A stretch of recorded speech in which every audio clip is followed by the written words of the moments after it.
Okay, audible അല്ലേ voice എല്ലാവർക്കും?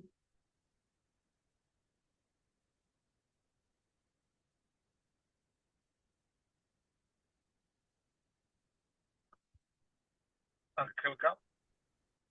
Start ചെയ്യാം.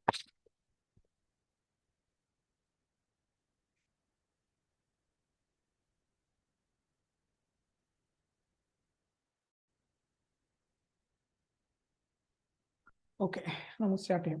സോ കഴിഞ്ഞ ദിവസം നമ്മൾ കോർപ്പറേറ്റ് ടാക്സിന്റെ ഒരു ബേസിക് സ്റ്റാൻഡേർഡ് ചെറിയ പോർഷൻസ്, ബേസിക് ആയിട്ടുള്ള കുറച്ച് കാര്യങ്ങളാണ് നമ്മൾ ഡിസ്കസ് ചെയ്തത്. അതിൽ തന്നെ നമ്മൾ റെസിഡൻഷ്യൽ സ്റ്റാറ്റസിനെ കുറിച്ച് ഡിസ്കസ് ചെയ്തു. അതുപോലെ കോർപ്പറേറ്റ് ടാക്സ് റേറ്റിനെ കുറിച്ച് ഡിസ്കസ് ചെയ്തു. കോർപ്പറേറ്റ് ടാക്സ് എന്തിനാണ് വരിക എന്നുള്ളത് ഡിസ്കസ് ചെയ്തു. ആൻഡ് കോർപ്പറേറ്റ് ടാക്സ് ആർക്കൊക്കെയാണ് വരിക എന്നുള്ളത് നമ്മൾ പറഞ്ഞു. ടാക്സ് പേയേഴ്സ് ആയിട്ട് ആരൊക്കെയാണ് കോർപ്പറേറ്റ് ടാക്സ് അടക്കേണ്ടി വരിക, സൗദി അറേബ്യയിൽ കോർപ്പറേറ്റ് ടാക്സ് അടക്കേണ്ടി വരുന്ന ടാക്സ് പേയേഴ്സ് ആരൊക്കെയാണെന്നുള്ള കാര്യം നമ്മൾ പറഞ്ഞു. അപ്പം അങ്ങനെ കുറച്ച് ബേസിക് ആയിട്ടുള്ള ആൻഡ് സംവാട്ട് ഒരു തിയറട്ടിക്കൽ സൈഡാണ് നമ്മൾ കുറച്ചും കൂടി ഡിസ്കസ് ചെയ്തത്. കാരണം അത്തരത്തിലുള്ള ഒരു തിയറി ആയിരുന്നു അത്, എസ്പെഷ്യലി പെർമനന്റ് എസ്റ്റാബ്ലിഷ്മെന്റ് എന്നുള്ള ഈ കൺസെപ്റ്റ് ഒക്കെ. ആ തരത്തിലുള്ള തിയറി പോർഷൻസ് ആണ് നമ്മൾ ഡിസ്കസ് ചെയ്ത്. അതിനുശേഷം നമ്മൾ കോർപ്പറേറ്റ് ടാക്സിന്റെ ഫയലിങ്ങിന്റെ ഡ്യൂ ഡേറ്റ് കാര്യങ്ങൾ നമ്മൾ പറഞ്ഞു. അവിടെയാണ് നമ്മൾ എന്ത് ചെയ്ത് കഴിഞ്ഞ ക്ലാസ് എൻഡ് ചെയ്തത്. ഓക്കെ, അപ്പോൾ ഇന്നത്തെ ക്ലാസ്സിൽ നമ്മൾ ആദ്യം ഇനിയും ഇന്നത്തെ ദിവസവും നമുക്ക് കുറച്ചും കൂടി ഈ പറഞ്ഞ പോലെ ഒരു ബോറിംഗ് തിയറി തന്നെയാണ് ഇന്നും പറയാനുള്ളത്. കാരണം ഈ ഒരു തിയറി കിട്ടിക്കഴിഞ്ഞാലേ പിന്നെ അതിൻ്റെ ഒരു പ്രാക്ടിക്കൽ വശത്തിലേക്ക് കടക്കാൻ പറ്റുള്ളൂ. അപ്പോൾ അതുകൊണ്ട് ഇന്നും നമുക്ക് കുറച്ച് ബോറിംഗ് തിയറി ആണ് എന്ന് എനിക്ക് തോന്നുന്നു. കാരണം ആ തരത്തിലുള്ള ഒരു തിയറിയാണ് ഇന്നും നമ്മൾ ഡിസ്കസ് ചെയ്യുന്ന ആദ്യത്തെ കാര്യം. അപ്പോൾ നമുക്ക് അതിലേക്ക് വരാം.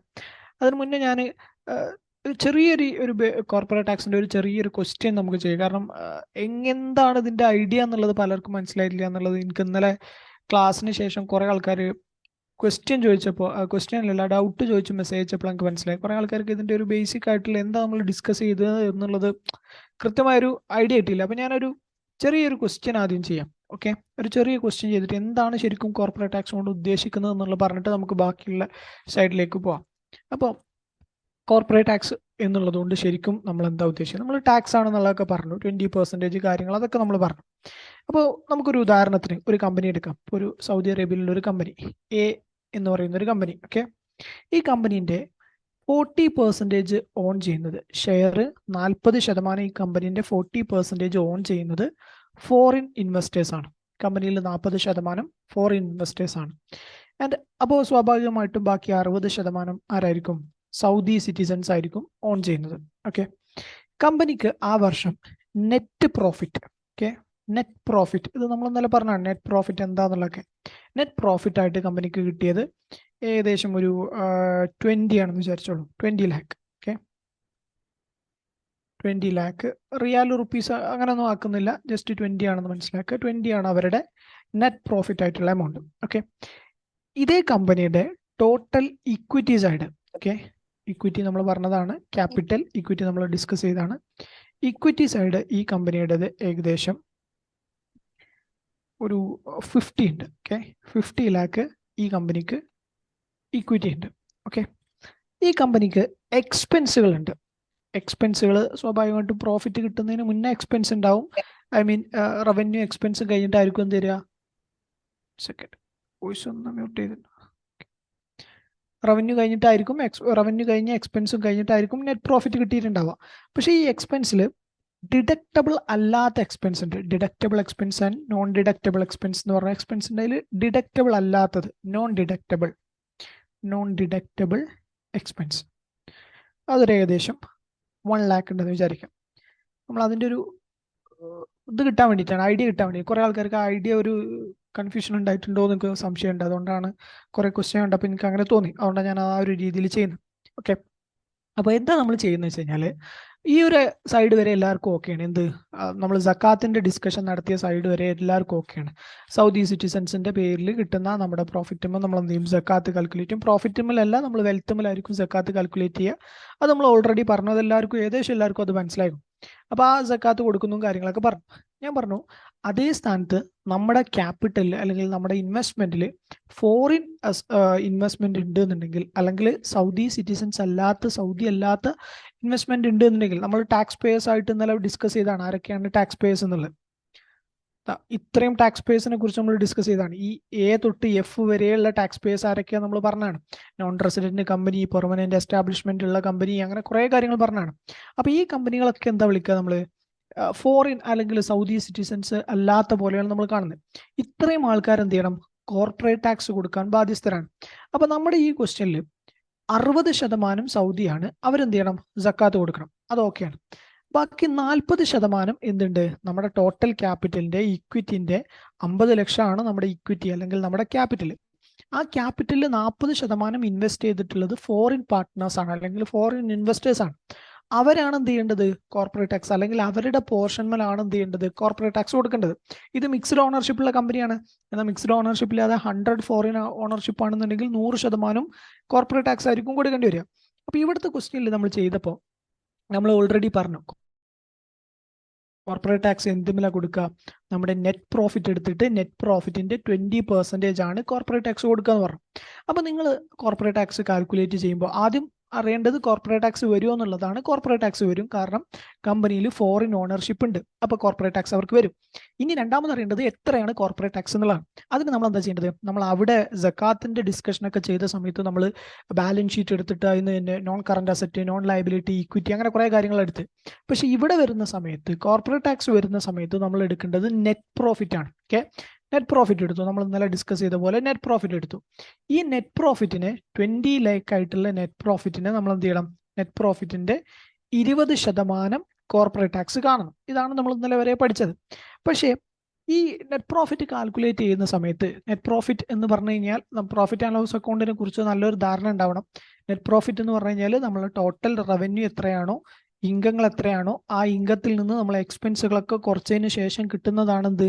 നെറ്റ് പ്രോഫിറ്റ് എന്ന് പറഞ്ഞു കഴിഞ്ഞാൽ. ഓക്കെ, അപ്പോ 1 സെക്കൻഡ് ജോയിൻ.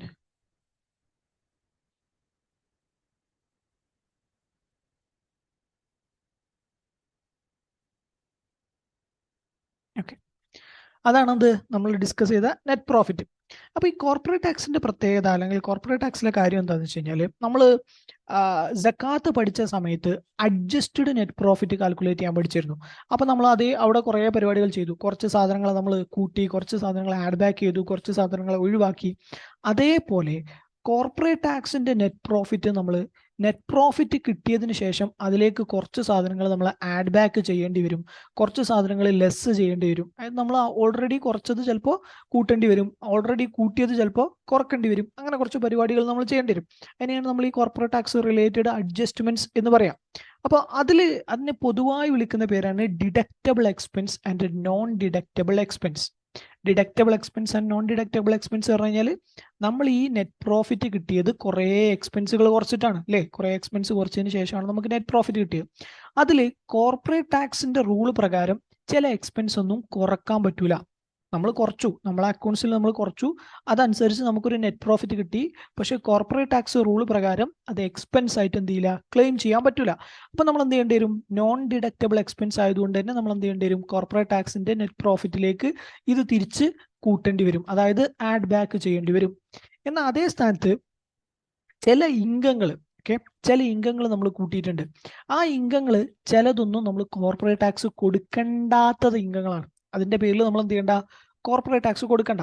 അപ്പൊ നമുക്കിവിടെ നെറ്റ് പ്രോഫിറ്റ് കിട്ടിയത് ഈ ഇൻകം കൂടി കൂട്ടിയതിന് ശേഷമുള്ള നെറ്റ് പ്രോഫിറ്റ് ആണ് കിട്ടിയത്. അപ്പൊ നമ്മൾ എന്ത് ചെയ്യേണ്ടി വരും? കോർപ്പറേറ്റ് ടാക്സിന് വേണ്ടിയിട്ട് ഈ ചില ഇൻകങ്ങളൊക്കെ ഒഴിവാക്കേണ്ടി വരും, കുറക്കേണ്ടി വരും. അപ്പൊ ഈ രീതിയിലുള്ള അഡ്ജസ്റ്റ്മെന്റ്സ് കോർപ്പറേറ്റ് ടാക്സിൽ ഇനി അങ്ങോട്ട് വരാൻ പോകുന്നത് കൂടുതലും അതാണ്. ഏതൊക്കെ നമ്മൾ ആഡ് ബാക്ക് ചെയ്യണം, ഏതൊക്കെ ഒഴിവാക്കണം, ഏതൊക്കെ ഇൻക്ലൂഡ് ചെയ്യണം എന്നുള്ള കാര്യങ്ങൾ. ഇനി ചില എക്സ്പെൻസുകൾ നമ്മൾ എന്ത് ചെയ്തിട്ടുണ്ടാവില്ല, എക്സ്പെൻസ് ആയിട്ട് കാണിച്ചിട്ടുണ്ടാവില്ല. പക്ഷെ കോർപ്പറേറ്റ് ടാക്സ് റൂൾ പ്രകാരം നമ്മൾ അത് എക്സ്പെൻസ് ആയിട്ട് എടുക്കേണ്ടി വരും. അപ്പൊ നമ്മൾ വീണ്ടും എന്ത് ചെയ്യേണ്ടി വരും? എക്സ്പെൻസ് ആഡ് ബാക്ക് ചെയ്യുക, അല്ലെങ്കിൽ പുതിയ എക്സ്പെൻസുകൾ ആഡ് ചെയ്യേണ്ടി വരും. അപ്പൊ ഈ രീതിയിലുള്ള അഡ്ജസ്റ്റ്മെന്റ്സ് കഴിഞ്ഞതിന് ശേഷം നമുക്ക് എന്ത് കിട്ടും? നമ്മുടെ ഓൾറെഡി ഉള്ള നെറ്റ് പ്രോഫിറ്റുമേ കുറച്ച് പരിപാടികളൊക്കെ ചെയ്തിട്ട് നമ്മൾ സക്കാത്തിൽ ചെയ്ത പോലെ തന്നെ അഡ്ജസ്റ്റഡ് നെറ്റ് പ്രോഫിറ്റ് നമുക്ക് കിട്ടും. ഓക്കെ, ഈ അഡ്ജസ്റ്റഡ് നെറ്റ് പ്രോഫിറ്റുമിലാണ് നമ്മൾ എന്ത് ചെയ്യുക? 20% കാൽക്കുലേറ്റ് ചെയ്യുക. അപ്പൊ ഇവിടുത്തെ ഒരു ക്വസ്റ്റ്യൻ എന്ന് പറഞ്ഞു കഴിഞ്ഞാൽ 20 ലക്ഷമാണ് നമ്മുടെ നെറ്റ് പ്രോഫിറ്റ്, 50 ലക്ഷമാണ് നമ്മുടെ ക്യാപിറ്റൽ, എക്സ്പെൻസ് 1 ലക്ഷം ഉണ്ട്. ആ എക്സ്പെൻസ് എന്ന് പറഞ്ഞു കഴിഞ്ഞാൽ ടോട്ടൽ എക്സ്പെൻസ് അല്ല, ആ എക്സ്പെൻസിൽ നോൺ ഡിഡക്റ്റബിൾ ആയിട്ടുള്ള എക്സ്പെൻസ്, അതായത് നമ്മൾ എന്തൊക്കെയോ എക്സ്പെൻസ് കുറച്ചിട്ടാണ് നമുക്ക് 20 ലക്ഷം നെറ്റ് പ്രോഫിറ്റ് കിട്ടിയത്. പക്ഷെ ആ എക്സ്പെൻസിൽ 1 ലക്ഷത്തിന്റെ എക്സ്പെൻസ് കോർപ്പറേറ്റ് ടാക്സിന്റെ റൂൾ പ്രകാരം ഡിഡക്റ്റ് ചെയ്യാൻ പറ്റാത്ത എക്സ്പെൻസുകളാണ്. അപ്പൊ അത് ഏതൊക്കെയാണെന്നുള്ളത് നമ്മൾ പഠിക്കും. ഏതൊക്കെ എക്സ്പെൻസുകളാണ് നോൺ ഡിഡക്റ്റബിൾ ആയിട്ടുള്ളത്, ഡിഡക്റ്റ് ചെയ്യാൻ പറ്റാത്ത എക്സ്പെൻസുകൾ ഏതൊക്കെയാണെന്നുള്ളത് നമ്മൾ പഠിക്കും. അപ്പോൾ ഈ ക്വസ്റ്റ്യനിൽ 1 ലക്ഷം നോൺ ഡിഡക്റ്റബിൾ എക്സ്പെൻസ് ഉണ്ട്. അപ്പൊ നോൺ ഡിഡക്റ്റബിൾ എക്സ്പെൻസ് എന്ന് പറഞ്ഞാൽ എന്താ? കോർപ്പറേറ്റ് ടാക്സിന്റെ നെറ്റ് പ്രോഫിറ്റ് കാൽക്കുലേറ്റ് ചെയ്യുമ്പോൾ നമ്മൾ അത് തിരിച്ച് ആഡ് ബാക്ക് ചെയ്യണം, നമ്മുടെ നെറ്റ് പ്രോഫിറ്റിലേക്ക് വീണ്ടും തിരിച്ച് കൂട്ടണം എന്നുള്ളതാണ് അതിന്റെ ലോജിക്ക്. അപ്പൊ ഈ ഇത്തരത്തിലുള്ള ഒരു ക്വസ്റ്റ്യൻ, ഇത് ഏറ്റവും സിമ്പിൾ ക്വസ്റ്റ്യൻ ആണ്. ഞാൻ ആ കോർപ്പറേറ്റ് ടാക്സിന്റെ ആ ഒരു ബേസ് പലർക്കും മിസ്സായോ എന്ന് എനിക്ക് സംശയമുള്ളതുകൊണ്ടാണ് ചെയ്യുന്നത്. ഓക്കെ, എന്താ നമ്മൾ ചെയ്യുക? നമ്മുടെ നെറ്റ് പ്രോഫിറ്റ് എടുക്കുക. നെറ്റ് പ്രോഫിറ്റ് എത്രയാണ്? 20 ലാക്കാണ് നെറ്റ് പ്രോഫിറ്റ്. ആ നെറ്റ് പ്രോഫിറ്റിലേക്ക് ഞാൻ പറഞ്ഞു, ആ നെറ്റ് പ്രോഫിറ്റിന് എന്ത് ചെയ്യണം? ഒരു അഡ്ജസ്റ്റഡ് നെറ്റ് പ്രോഫിറ്റ് ആക്കി മാറ്റണം, നമ്മൾ സക്കാത്തിൽ ചെയ്ത പോലെ. എന്തൊക്കെ അഡ്ജസ്റ്റ്മെന്റ്സ് വരിക? ഞാൻ പറഞ്ഞു, നെറ്റ് പ്രോഫിറ്റിലേക്ക് ചിലപ്പോൾ ചില എക്സ്പെൻസുകൾ വീണ്ടും ആഡ് ബാക്ക് ചെയ്യേണ്ടി വരും, ചില ഇൻകങ്ങൾ ഒഴിവാക്കേണ്ടി വരും, അങ്ങനെ പല പരിപാടി ഉണ്ടാവും. ഇപ്പൊ ഇവിടെ നമുക്ക് ഡയറക്റ്റ് തന്നിട്ടുണ്ട് ഏതൊക്കെ എത്രയാണ് നമ്മളെ നോൺ ഡിഡക്റ്റബിൾ എക്സ്പെൻസ് എന്നുള്ളത്. 1 ലാക്കാണ് നോൺ ഡിഡക്റ്റബിൾ എക്സ്പെൻസ്. അപ്പൊ ആദ്യമേ കിട്ടിയ നെറ്റ് പ്രോഫിറ്റിലേക്ക് ഈ 1 ലാക്ക് ആയിട്ടുള്ള നോൺ ഡിഡക്റ്റബിൾ എക്സ്പെൻസ് എന്ത് ചെയ്യുക? തിരിച്ച് ആഡ് ബാക്ക് ചെയ്യാം. ഓക്കെ, അപ്പൊ നമ്മുടെ നെറ്റ് പ്രോഫിറ്റ് എന്തായി? ചേഞ്ച് ചെയ്തു. 20 ആയിരുന്നു നമുക്ക് ബാലൻസ് ഷീറ്റ് P&L പ്രകാരം കിട്ടിയ നെറ്റ് പ്രോഫിറ്റ്. അതിലേക്ക് നമ്മൾ കോർപ്പറേറ്റ് ടാക്സിന്റെ റൂൾ പ്രകാരം ചില എക്സ്പെൻസ് ഒന്നും കുറക്കാൻ പറ്റൂല, അതുകൊണ്ട് ആ എക്സ്പെൻസ് തിരിച്ചു കൂട്ടി. അതിനെയാണ് നോൺ ഡിഡക്റ്റബിൾ എക്സ്പെൻസ് എന്ന് പറയാം. നോൺ ഡിഡക്റ്റബിൾ, ഡിഡക്റ്റ് ചെയ്യാൻ പറ്റാത്ത എക്സ്പെൻസുകൾ. അപ്പൊ അത് തിരിച്ചു കൂട്ടണം. അങ്ങനെ കൂട്ടി 1 ലക്ഷത്തോളം തിരിച്ചു കൂട്ടി. അപ്പൊ സ്വാഭാവികമായിട്ടും നമ്മളെ നെറ്റ് പ്രോഫിറ്റ് എത്രയായി? 21 മാറി. അപ്പൊ ഇതോടുകൂടി നമ്മളെ അഡ്ജസ്റ്റഡ് നെറ്റ് പ്രോഫിറ്റ് കിട്ടി. അപ്പൊ ഇതിൽ നമ്മൾ ഇനി പഠിക്കാൻ പോകുന്ന സമയത്ത് നമ്മളെ സംബന്ധിച്ചിടത്തോളം കൂടുതൽ കാര്യങ്ങളും ഇതിനെ ചുറ്റിപ്പറ്റിയാണ്. ഈ ഒരു അഡ്ജസ്റ്റഡ് നെറ്റ് പ്രോഫിറ്റ് എങ്ങനെ മര്യാദക്ക് കിട്ടുമെന്ന് അറിയലാണ് നമുക്ക് ഒരു വലിയ ടാസ്ക്. അപ്പൊ ചില എക്സ്പെൻസുകൾ കുറക്കാൻ പറ്റും, ചില എക്സ്പെൻസ് കൂട്ടേണ്ടി വരും. അതിൽ തന്നെ പല എക്സ്പെൻസുകൾ നിങ്ങൾ പേര് കേട്ടിട്ടൊക്കെ ഉണ്ടാവും, ഡിപ്രീസിയേഷൻ, അത് ഇത്, അങ്ങനെ കുറെ എക്സ്പെൻസുകൾ. അതിൽ ഡിപ്രീസിയേഷൻ കോർപ്പറേറ്റ് ടാക്സ് പ്രകാരം എങ്ങനെ എടുക്കുക, നമ്മൾ അക്കൗണ്ട്സ് പ്രകാരം എങ്ങനെ എടുക്കുക, അങ്ങനെ കുറെ കാര്യങ്ങളൊക്കെ ഉണ്ട്. അപ്പൊ അതാണ് നമ്മൾ ഇനി പഠിക്കുന്നതിൽ ഒരു മേജർ പോർഷൻ എടുക്കുന്നത്. ഓക്കെ, അത് മനസ്സിലാക്കുക എന്നുള്ളതാണ് നമുക്കൊരു മേജർ പോർഷൻ. അപ്പൊ നമ്മൾ ഇവിടെ എന്ത് ചെയ്തു?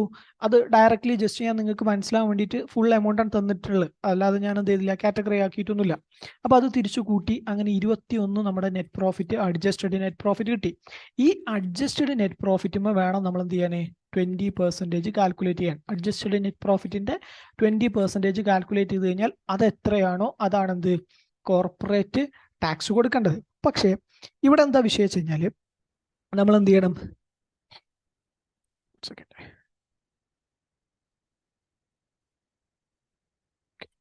ഇവിടെ എന്താ വിഷയം വെച്ച് കഴിഞ്ഞാൽ ഇവിടെ മിക്സ്ഡ് ഓണർഷിപ്പ് ആണ് അല്ലേ? നമ്മളെ കമ്പനിക്ക് മിക്സ്ഡ് ഓണർഷിപ്പ് ഉണ്ട്. ഒരു 40% തന്നെയല്ലേ ആണ്, 40% സൗദി അല്ല ഫോറിൻ ഓണർഷിപ്പും 60% സൗദി ഓണർഷിപ്പുമാണ് നമ്മുടെ കമ്പനി. അപ്പോൾ ഈ ഒരു സിറ്റുവേഷൻ ഇവിടെയാണ് കുറേ ആൾക്കാർക്ക് കൺഫ്യൂഷൻ ആയിട്ടുള്ളത്. കുറേ ആൾക്കാർ ചോദിച്ചു, അതാണ്, അതുകൊണ്ടാണ് ഞാൻ ഇത് പറയും.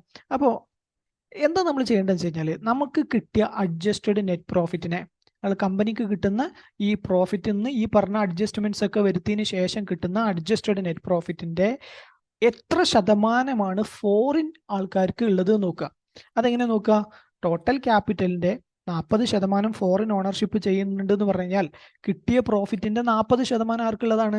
ഫോറിൻ ഇൻവെസ്റ്റേഴ്സിനുള്ളതാണ്, അല്ലെങ്കിൽ ഫോറിൻ പാർട്ട്നേഴ്സിനുള്ളതാണ് അല്ലെ? 60% സൗദി പാർട്ട്നേഴ്സിനുള്ളത് അല്ലെങ്കിൽ സൗദി ഇൻവെസ്റ്റേഴ്സിനുള്ളതാണ്. അപ്പോൾ കിട്ടിയ പ്രോഫിറ്റിന്റെ എത്ര ശതമാനമാണോ ഫോറിൻ ആൾക്കാർക്കുള്ളത് അത് മാറ്റുക. അപ്പൊ 21ന്റെ 40%, 21 ആണ് നമുക്ക് കിട്ടിയ അഡ്ജസ്റ്റഡ് നെറ്റ് പ്രോഫിറ്റ്. 20 ആയിരുന്നു നമ്മുടെ ബുക്സ് പ്രകാരം, നമ്മുടെ അക്കൗണ്ട്സ് പ്രകാരമുള്ള പ്രോഫിറ്റ്. അക്കൗണ്ട്സ് പ്രകാരം കിട്ടിയ പ്രോഫിറ്റിലേക്ക് നമ്മൾ എന്ത് ചെയ്തു? ചില എക്സ്പെൻസുകൾ കൂട്ടി, ചിലത് കുറച്ചു, ചിലത് അങ്ങനെ അഡ്ജസ്റ്റ്മെന്റ്സ് നടത്തി. അതെന്തിനു വേണ്ടിയിട്ടാ? കോർപ്പറേറ്റ് ടാക്സിന്റെ പ്രോഫിറ്റ് ആക്കി മാറ്റാൻ വേണ്ടിയിട്ട്. ഓക്കെ, അപ്പോൾ ഒരിക്കലും നിങ്ങൾ എന്ത് ചെയ്യരുത്, നിങ്ങളുടെ ബുക്ക് പ്രോഫിറ്റ് എടുത്തിട്ട് അതേപോലെ അതുമ്പോൾ 20% അടിക്കാൻ പറ്റില്ല. അപ്പോൾ കമ്പനി ഒന്ന് എന്ത് ചെയ്യുക? ഫിനാൻഷ്യൽ സ്റ്റേറ്റ്മെന്റ് എടുക്കുക. നമ്മൾ എന്ത് ചെയ്യുക? നമ്മൾ ഒരു വർഷം കഴിയുമ്പോൾ നമ്മൾ പറഞ്ഞു, എൻ്റെ ടൈം ലൈനൊക്കെ പറഞ്ഞു, 120 ഡേയ്സിന്റെ കേസും അതുപോലെ 30th ഏപ്രിലാണ് വരിക, ഡിസംബർ കഴിയുകയാണെന്നുള്ളതൊക്കെ ഇന്നലെ നമ്മൾ പറഞ്ഞു ഡ്യൂ ഡേറ്റ്. അപ്പോൾ നമ്മൾ എന്ത് ചെയ്യുക? ഫിനാൻഷ്യൽ സ്റ്റേറ്റ്മെന്റ് കഴിഞ്ഞ് കഴിഞ്ഞാൽ, നമ്മളെ ഓഡിറ്റ് ഒക്കെ കഴിഞ്ഞ് ഫിനാൻഷ്യൽ സ്റ്റേറ്റ്മെന്റ് കിട്ടിക്കഴിഞ്ഞാൽ, ബാലൻസ് ഷീറ്റും പ്രോഫിറ്റ് ആൻഡ് ലോസ് ഒക്കെ കിട്ടിക്കഴിഞ്ഞാൽ അതെടുക്കുക. അതിൽ നിന്ന് പ്രോഫിറ്റ് ആൻഡ് ലോസ് അക്കൗണ്ട് നോക്കുക. പ്രോഫിറ്റ് ആൻഡ് ലോസ് അക്കൗണ്ടിൽ നെറ്റ് പ്രോഫിറ്റ് നോക്കുക. നെറ്റ് പ്രോഫിറ്റ് നേരെ പോയിട്ട് നമുക്ക് എന്ത് ചെയ്യാൻ പറ്റില്ല? 20% കൊടുക്കാൻ പറ്റില്ല. പകരം എന്ത് ചെയ്യണം? ആ നെറ്റ് പ്രോഫിറ്റിനെ കുറച്ച് അഡ്ജസ്റ്റ്മെന്റ്സ് നടത്തണം. എന്തിനു വേണ്ടിയിട്ടാ? കോർപ്പറേറ്റ് ടാക്സിന്റെ നെറ്റ് പ്രോഫിറ്റ് ആക്കി മാറ്റാൻ വേണ്ടിയിട്ട്. അപ്പൊ ആ അഡ്ജസ്റ്റ്മെന്റ്സ് കഴിഞ്ഞ നെറ്റ് പ്രോഫിറ്റ് ആണ് ഇപ്പൊ നമുക്ക് ഇവിടെ കിട്ടിയത്. എന്നിട്ട് കിട്ടിയ എമൗണ്ടുമേ നമ്മൾ എന്ത് ചെയ്യുക, ഫോറിൻ പോർഷൻ എത്ര ഉണ്ട് നോക്കുക. കാരണം നമ്മുടെ ക്യാപിറ്റലിൽ 40% ഫോറിൻ ഇൻവെസ്റ്റേഴ്സ് ആണ്. അപ്പൊ 21 ലക്ഷത്തിന്റെ 40% എന്ന് പറഞ്ഞു കഴിഞ്ഞാൽ ഏകദേശം എത്ര വരും? 21 ഇൻറ്റു 40%, 8,40,000 ആണ് ഫോറിൻ പോർഷൻ വരുന്നത്. ഈ 8,40,000 ആണ് എന്തിന് അപ്ലിക്കബിൾ ആവുന്നുള്ളൂ? കോർപ്പറേറ്റ് ടാക്സിന് അപ്ലിക്കബിൾ ആവുന്നുള്ളൂ. ഓക്കെ, അപ്പൊ അത് പ്രത്യേകം ശ്രദ്ധിക്കണം. അത് കുറെ ആൾക്കാർക്ക് കൺഫ്യൂഷൻ ആയിട്ടുണ്ട്. കോർപ്പറേറ്റ് ടാക്സ് ഈ 8,40,000 കൊടുത്താൽ മതി. ആരും എന്ത് ചെയ്യണ്ട, കിട്ടിയ നെറ്റ് പ്രോഫിറ്റ്, കമ്പനിന്റെ നെറ്റ് പ്രോഫിറ്റ് എത്രയാണോ ആ നെറ്റ് പ്രോഫിറ്റുമേ ഡയറക്ട്ലി 20% കൊടുക്കണ്ട. അല്ലെങ്കിൽ അഡ്ജസ്റ്റഡ് നെറ്റ് പ്രോഫിറ്റുമേ ഡയറക്റ്റ് 20% കൊടുക്കണ്ട. അഡ്ജസ്റ്റഡ് നെറ്റ് പ്രോഫിറ്റിൽ ഫോറിൻ പോർഷൻ എത്രയാന്നുള്ളത് ആദ്യം കാൽക്കുലേറ്റ് ചെയ്യുക. ഫോറിൻ പോർഷൻ 40% ഉള്ളൂ. ആ 40%മേ നമ്മൾ എന്ത് ചെയ്ത് കൊടുത്താൽ മതി? കോർപ്പറേറ്റ് ടാക്സ് കൊടുത്താൽ മതി. അപ്പൊ 40% 8,40,000 ആണ്. 8,40,000 ഇൻറ്റു 20%, 840 ഇൻറ്റു 20%, അതാണ് എന്ത് വരിക? കോർപ്പറേറ്റ് ടാക്സ് വരിക. അത് ഏകദേശം 840 ഇൻറ്റു 20% എന്ന് പറയുമ്പോൾ 1,68,000 വരും. നിങ്ങൾ കാൽക്കുലേറ്റ് ചെയ്ത് നോക്കുക. ഞാൻ കാൽക്കുലേറ്റർ നോക്കുന്നതാണ്. ഓക്കെ, 1,68 എന്ത് വരിക? കോർപ്പറേറ്റ് ടാക്സ് വരിക. അപ്പോൾ ഈ ഒരു ഐഡിയ മിസ്സാവരുത്. ഇതാണ് ബേസിക് ഐഡിയ. ഓക്കെ, അപ്പൊ നമ്മൾ ഇനി ഇതിൽ പഠിക്കാൻ പോകുന്നത് എന്തൊക്കെയാണെന്ന് വെച്ച് കഴിഞ്ഞാൽ, നമുക്ക് കാര്യമായിട്ട് പഠിക്കേണ്ട ഒരു ഏരിയ, ഫസ്റ്റ് ഏരിയ, നമുക്ക് കിട്ടിയ നമ്മുടെ ബുക്ക് പ്രോഫിറ്റ്, നമ്മളെ അക്കൗണ്ട്സിൽ നിന്ന് കിട്ടിയ ബുക്ക് പ്രോഫിറ്റിൽ നിന്ന് എങ്ങനെയാണ് കോർപ്പറേറ്റ് ടാക്സിന്റെ അഡ്ജസ്റ്റഡ് പ്രോഫിറ്റ് ആക്കി മാറ്റുക എന്നുള്ളതാണ് ഒരു ഏരിയ, ഒരു ഇമ്പോർട്ടന്റ് ഏരിയ നമുക്ക് അവിടെയാണുള്ളത്. കാരണം ഞാൻ പറഞ്ഞു, നമുക്ക് കിട്ടിയ ബുക്ക് പ്രോഫിറ്റിൽ ചിലപ്പോൾ ചില സാധനങ്ങൾ കൂട്ടാൻ പറ്റുന്നുണ്ടാവും, ചിലത് ലോ പ്രകാരം കുറക്കേണ്ടി വരും, ചിലത് അതായത് കോർപ്പറേറ്റ് ടാക്സിന്റെ നിയമപ്രകാരം ചിലത് തിരിച്ചങ്ങോട്ട് തന്നെ ആഡ് ബാക്ക് ചെയ്യേണ്ടി വരും, ചിലത് ഒഴിവാക്കേണ്ടി വരും. അത് എന്താന്നുള്ളത് മനസ്സിലാക്കാനുള്ളതാണ് കോർപ്പറേറ്റ് ടാക്സിൽ ഏറ്റവും ഇമ്പോർട്ടന്റ് ആയിട്ട് ആദ്യം അറിയേണ്ട സാധനം, ഈ അഡ്ജസ്റ്റഡ് ബുക്ക് പ്രോഫിറ്റ് ഉണ്ടാക്കിയെടുക്കുക. ഓക്കെ, പിന്നെ ബാക്കി രണ്ടാമത്തെ കേസ് നിങ്ങൾ ശ്രദ്ധിക്കേണ്ടത്, അഡ്ജസ്റ്റഡ് ബുക്ക് പ്രോഫിറ്റുമ്പോൾ മുഴുവനായിട്ട് എന്ത് ചെയ്യണ്ട? കോർപ്പറേറ്റ് ടാക്സ് കൊടുക്കണ്ട. അഡ്ജസ്റ്റഡ് ബുക്ക് പ്രോഫിറ്റിൽ എത്രയാണ് ഫോറിൻ ഓണേഴ്സിന് അപ്ലിക്കബിൾ ആവുന്നത് അതുമ്മ മാത്രം കോർപ്പറേറ്റ് ടാക്സ് കൊടുത്താൽ മതി. ഇപ്പൊ നമ്മുടെ കമ്പനി 100% ഫോറിൻ ഓൺ ആണെങ്കിലോ ഈ മൊത്തം എമൗണ്ടുമ്പോൾ നമ്മൾ കോർപ്പറേറ്റ് ടാക്സ് കൊടുക്കേണ്ടി വരും. ഓക്കെ, അല്ല നമ്മുടെ കമ്പനി 50% ആണെങ്കിലോ ഈ മൊത്തം എമൗണ്ടിന്റെ 50% കൊടുത്താൽ മതി. 70% ആണെങ്കിൽ 70% കൊടുത്താൽ മതി. അതായത് ഫോറിൻ എത്ര ഭാഗം ഉണ്ടോ അത്ര ഭാഗത്തുമ്പോൾ നമ്മൾ എന്ത് ചെയ്താൽ മതി? ആ ഭാഗം, ആ എമൗണ്ടിന്റെ 20%, അല്ലാതെ ഡയറക്റ്റ് ഇതിമെന്ന് 20% കൊടുക്കല്ല ചെയ്യുക. എത്രയാണോ ഫോറിൻ പോർഷൻ, ആ ഫോറിൻ പോർഷന്റെ 20% ആണ് കോർപ്പറേറ്റ് ടാക്സ് കൊടുക്കേണ്ടത്. ഓക്കെ, പറയൂ. ഇപ്പൊ ഞാനിപ്പോ ട്രയൽ ക്ലോസ് ചെയ്തായിരുന്നു. ആ ട്രയൽ വെച്ചിട്ട് ഞങ്ങൾക്ക് പറഞ്ഞു തരാമോ? ഓ, ട്രയൽ ഷെയർ ചെയ്താ ഇപ്പൊ ഷെയർ ചെയ്യാം. സൗദിയിലെയാണ്, അപ്പൊ അതാകുമ്പോ മനസ്സിലാവുകയും ചെയ്യും. ഞാനിപ്പോ ട്രയൽ ക്ലോസ് ചെയ്ത് ഇപ്പൊ ഓഡിറ്റ് നടന്നോണ്ടിരിക്കുക. ഓഡിറ്റർക്ക് ഡീറ്റെയിൽ കൊടുത്തു. ആയിക്കോട്ടെ.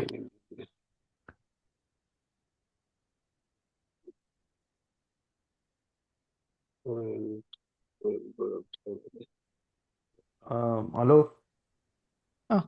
ഈ ഡിപ്രിസിയേഷൻ കഴിഞ്ഞിട്ടല്ലേ ഈ നെറ്റ് പ്രോഫിറ്റ് എടുക്കേണ്ടത്? അതിനുശേഷം ബുക്സിലുള്ള ഡിപ്രിസിയേഷൻ കഴിഞ്ഞതിന് ശേഷമല്ല. അതെ, അപ്പോ ഷെയർ ചെയ്തിട്ടുണ്ട്. സൗദിയില് ഓക്കെ, കുഴപ്പമില്ല, നമ്മൾ പറഞ്ഞാൽ.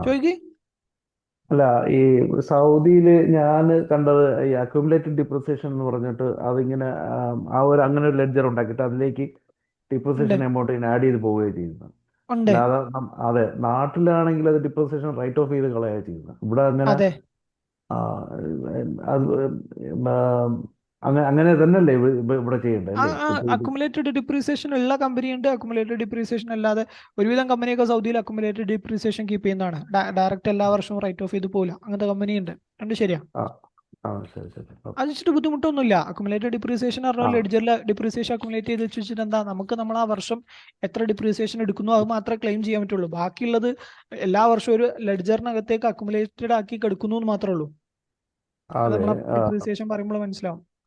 അപ്പോഴേ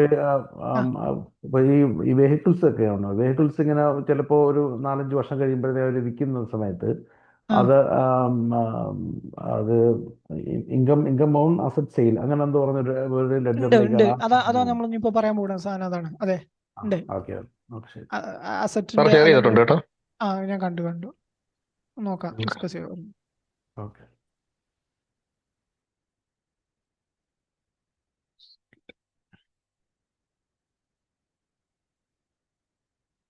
ഇത് വലിയ ട്രയൽ ബാലൻസ് ആണ് അല്ലേ? അത്യാവശ്യം ഉണ്ടല്ലോ. Profit and loss account 1788. ഇത് ഫുള്ളി സൗദി ഓണ്ടാ അതോ? ഹലോ പോയോ? ഹലോ അല്ല പോയില്ല. 100% ഫോറിൻ കമ്പനിയാണ്. 100% ഫോറിൻ കമ്പനിയാ? Korean company based 5 രാജ്യത്തുണ്ട്.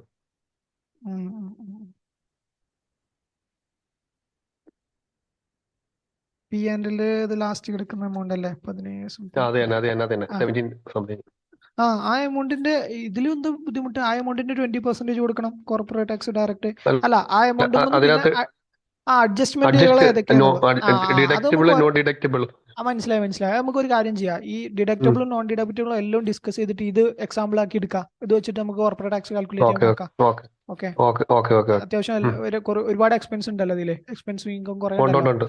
ഇതിനകത്ത് കുറെ അഡ്ജസ്റ്റ്മെന്റും കാര്യങ്ങളുണ്ട്, ഡിപ്രീസിയേഷൻ അത് ഇത്. അപ്പൊ നമുക്ക് അതന്നെ എക്സാമ്പിൾ ആയിട്ട് ഡിസ്കസ് ചെയ്യുന്ന സമയത്ത് എടുക്കാം. ഓക്കെ. സോ അപ്പൊ അതാണ് കോർപ്പറേറ്റ് ടാക്സിന്റെ ആ ഒരു രീതി, അത് അങ്ങനെയാണ് വിചാരിക്കേണ്ടത്. ഓക്കെ. അപ്പൊ ഇനി നമ്മൾ നോക്കാൻ പോകുന്നത്, ഇപ്പോൾ ഞാൻ പറഞ്ഞു ഇതിൽ നമ്മൾ പ്രോഫിറ്റ് ആൻഡ് ലോസ് അക്കൗണ്ട് പ്രകാരമാണ് കോർപ്പറേറ്റ് ടാക്സിന്റെ പരിപാടികളൊക്കെ ചെയ്യുക. പ്രോഫിറ്റ് ആൻഡ് ലോസ് അക്കൗണ്ട് എന്നുള്ള റവന്യൂ, അതിനുള്ള എക്സ്പെൻസ്, അത് കഴിഞ്ഞിട്ട് കിട്ടുന്ന നെറ്റ് പ്രോഫിറ്റ്. ഈ നെറ്റ് പ്രോഫിറ്റിനെ വൃത്തിയാക്കുന്നതോടത്താണ് നമ്മൾ ഒരു 50% പണിയെടുക്കുന്നത്, അല്ലെങ്കിൽ 70% പണിയെടുക്കുന്നത്. അപ്പോൾ അതിൽ ഇൻകങ്ങൾ ഏതൊക്കെയാണെന്നുള്ളത് നമുക്ക് തിരിച്ചറിയാം. ഏതൊക്കെ ഇൻകത്തിനെയാണ് കോർപ്പറേറ്റ് ടാക്സിൽ അപ്ലിക്കബിൾ ആവുക? എല്ലാ ഇൻകം എന്ത് ചെയ്യേണ്ട? കോർപ്പറേറ്റ് ടാക്സ് കൊടുക്കണ്ട. കോർപ്പറേറ്റ് ടാക്സ് കൊടുക്കേണ്ട ഇൻകത്തിനെ നമ്മൾ വിളിക്കുന്ന പേരാണ് ടാക്സബിൾ ഇൻകം. നമുക്ക് ടാക്സ് കൊടുക്കേണ്ട ഇൻകം. ഇപ്പൊ നമ്മൾ കോർപ്പറേറ്റ് ടാക്സ് പ്രകാരം നമ്മൾ എന്ത് ചെയ്യും? ഒരു ഉദാഹരണത്തിന്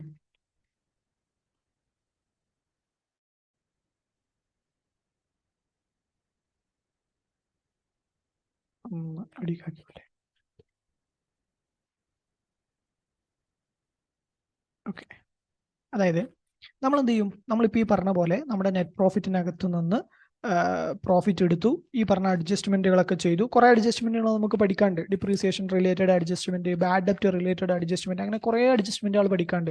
ഇപ്പൊ നമ്മൾ സക്കാത്തിൽ പഠിച്ച കുറെ സാധനങ്ങൾ ഇവിടെ വീണ്ടും നമുക്ക് യൂസ് ചെയ്യാണ്ട്. ഫൈന്, പെനാൽറ്റിന്റെ ഒക്കെ കേസ് സക്കാത്ത് പറഞ്ഞ പോലെ തന്നെയാണ്. ഫൈന്, പെനാൽറ്റി ഒക്കെ നമ്മൾ അവിടെ പഠിച്ചിട്ടുണ്ടായിരുന്നു. അഡ്ജസ്റ്റഡ് നെറ്റ് പ്രോഫിറ്റ് എടുക്കുമ്പോൾ ഫൈന്, പെനാൽറ്റി തിരിച്ച് ആഡ് ബാക്ക് ചെയ്യണം, അങ്ങോട്ട് തന്നെ ആഡ് ചെയ്യണം എന്നുള്ളത്. അതേപോലെ തന്നെയാണ് കോർപ്പറേറ്റ് ടാക്സിലും. ഫൈന്, പെനാൽറ്റി അലോ ചെയ്യില്ല, തിരിച്ച് ആഡ് ബാക്ക് ചെയ്യണം.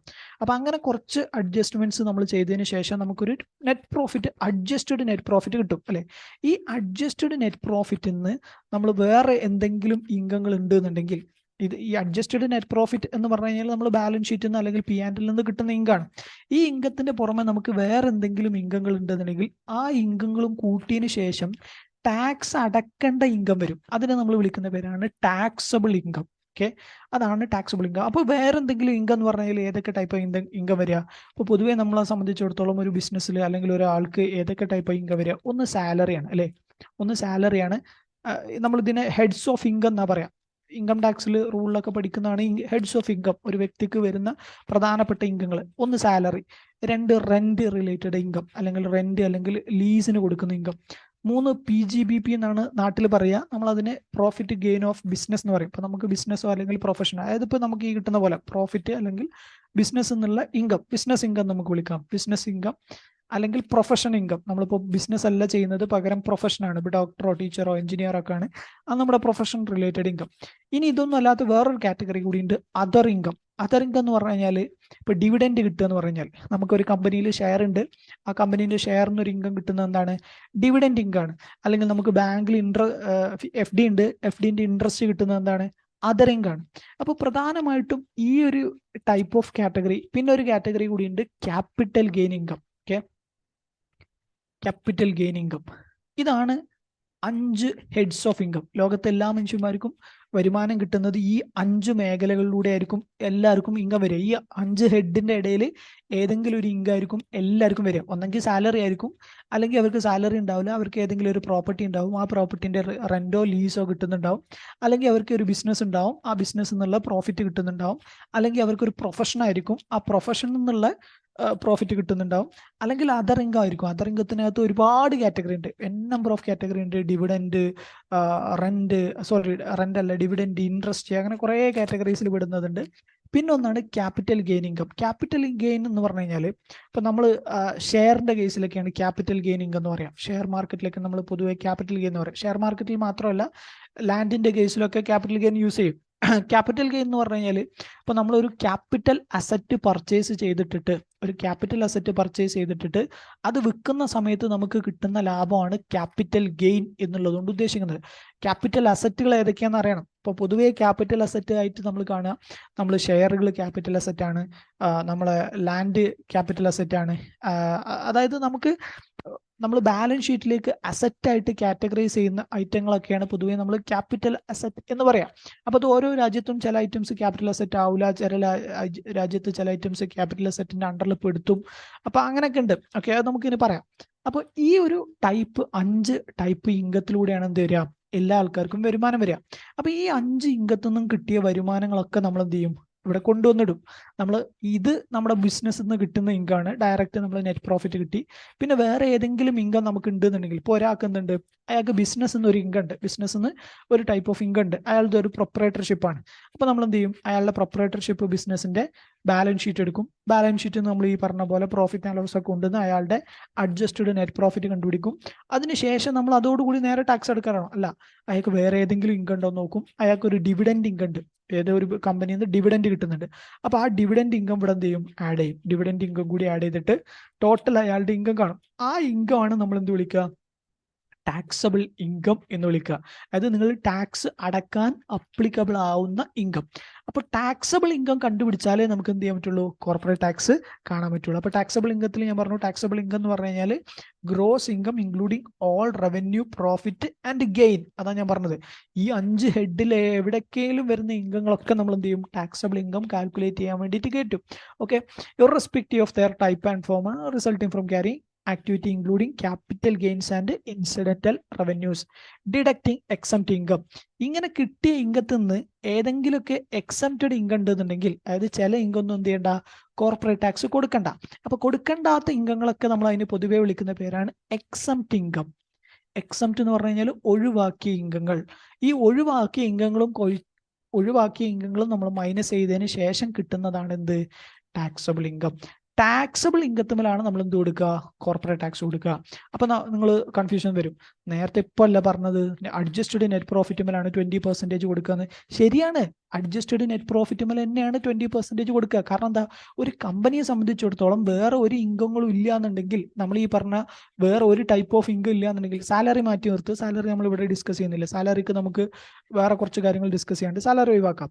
വേറെ ഒരു ഇൻകം ഒന്നും ഇല്ല എന്ന് വിചാരിച്ചോ, അവർക്ക് എന്തില്ല, വേറെ ഏതെങ്കിലും കമ്പനിയിൽ നിന്ന് ഡിവിഡൻഡ് ഇല്ല, അല്ലെങ്കിൽ വേറെ ക്യാപിറ്റൽ ഗെയിൻ ആയിട്ട് ഒരു ഗെയിൻ ഒന്നും ഇല്ല, അവർക്ക് വെറും ബിസിനസ് ഇൻകം മാത്രമേ ഉള്ളൂ എന്നുണ്ടെങ്കിൽ ഈ പറഞ്ഞ ഒരു ഇൻകങ്ങളും അവർക്ക് ഒന്നും ഉണ്ടാവില്ല, അവിടെ ഒന്നും ഉണ്ടാവില്ല അല്ലെ. അപ്പൊ അവർക്ക് ഡയറക്ട്ലി ഒറ്റ ഇൻകം ഉള്ളൂ, എന്ത്, ബിസിനസ് നിന്ന് കിട്ടുന്ന പ്രോഫിറ്റ്. ആ പ്രോഫിറ്റ് ആണെന്ത്, അവരുടെ ടാക്സബിൾ ഇൻകം. അപ്പൊ അവർ ആ ടാക്സബിൾ ഇൻകത്തുമ്പോൾ തന്നെയാണ് എന്ത് ചെയ്യുന്നത്, 20% കാൽക്കുലേറ്റ് ചെയ്യുന്നത്. അപ്പൊ ചിലപ്പോൾ നിങ്ങൾ കാണുമ്പോൾ ഡയറക്ട്ലി അഡ്ജസ്റ്റഡ് ബുക്ക് പ്രോഫിറ്റുമേ 20% എന്നായിരിക്കും കാണുക. പക്ഷെ ശരിക്കും അഡ്ജസ്റ്റഡ് ബുക്ക് പ്രോഫിറ്റുമേലല്ല കൊടുക്കുന്നത്, പകരം എന്തുമേല കൊടുക്കുന്നത്, അൾട്ടിമേറ്റ്ലി ടാക്സബിൾ ഇൻകത്തുമേലാണ് എല്ലാവരും 20% ടാക്സ് കൊടുക്കുന്നത്. അപ്പൊ ടാക്സബിൾ ഇൻകം കണ്ടുപിടിക്കണം എന്തിന്, കോർപ്പറേറ്റ് ടാക്സ് കാൽക്കുലേറ്റ് ചെയ്യാൻ വേണ്ടിയിട്ട്. കമ്പനിയെ സംബന്ധിച്ചിടത്തോളം ആ ടാക്സബിൾ ഇൻകം എന്ന് പറഞ്ഞു കഴിഞ്ഞാൽ അവരുടെ അഡ്ജസ്റ്റഡ് നെറ്റ് പ്രോഫിറ്റ് തന്നെയാണ്.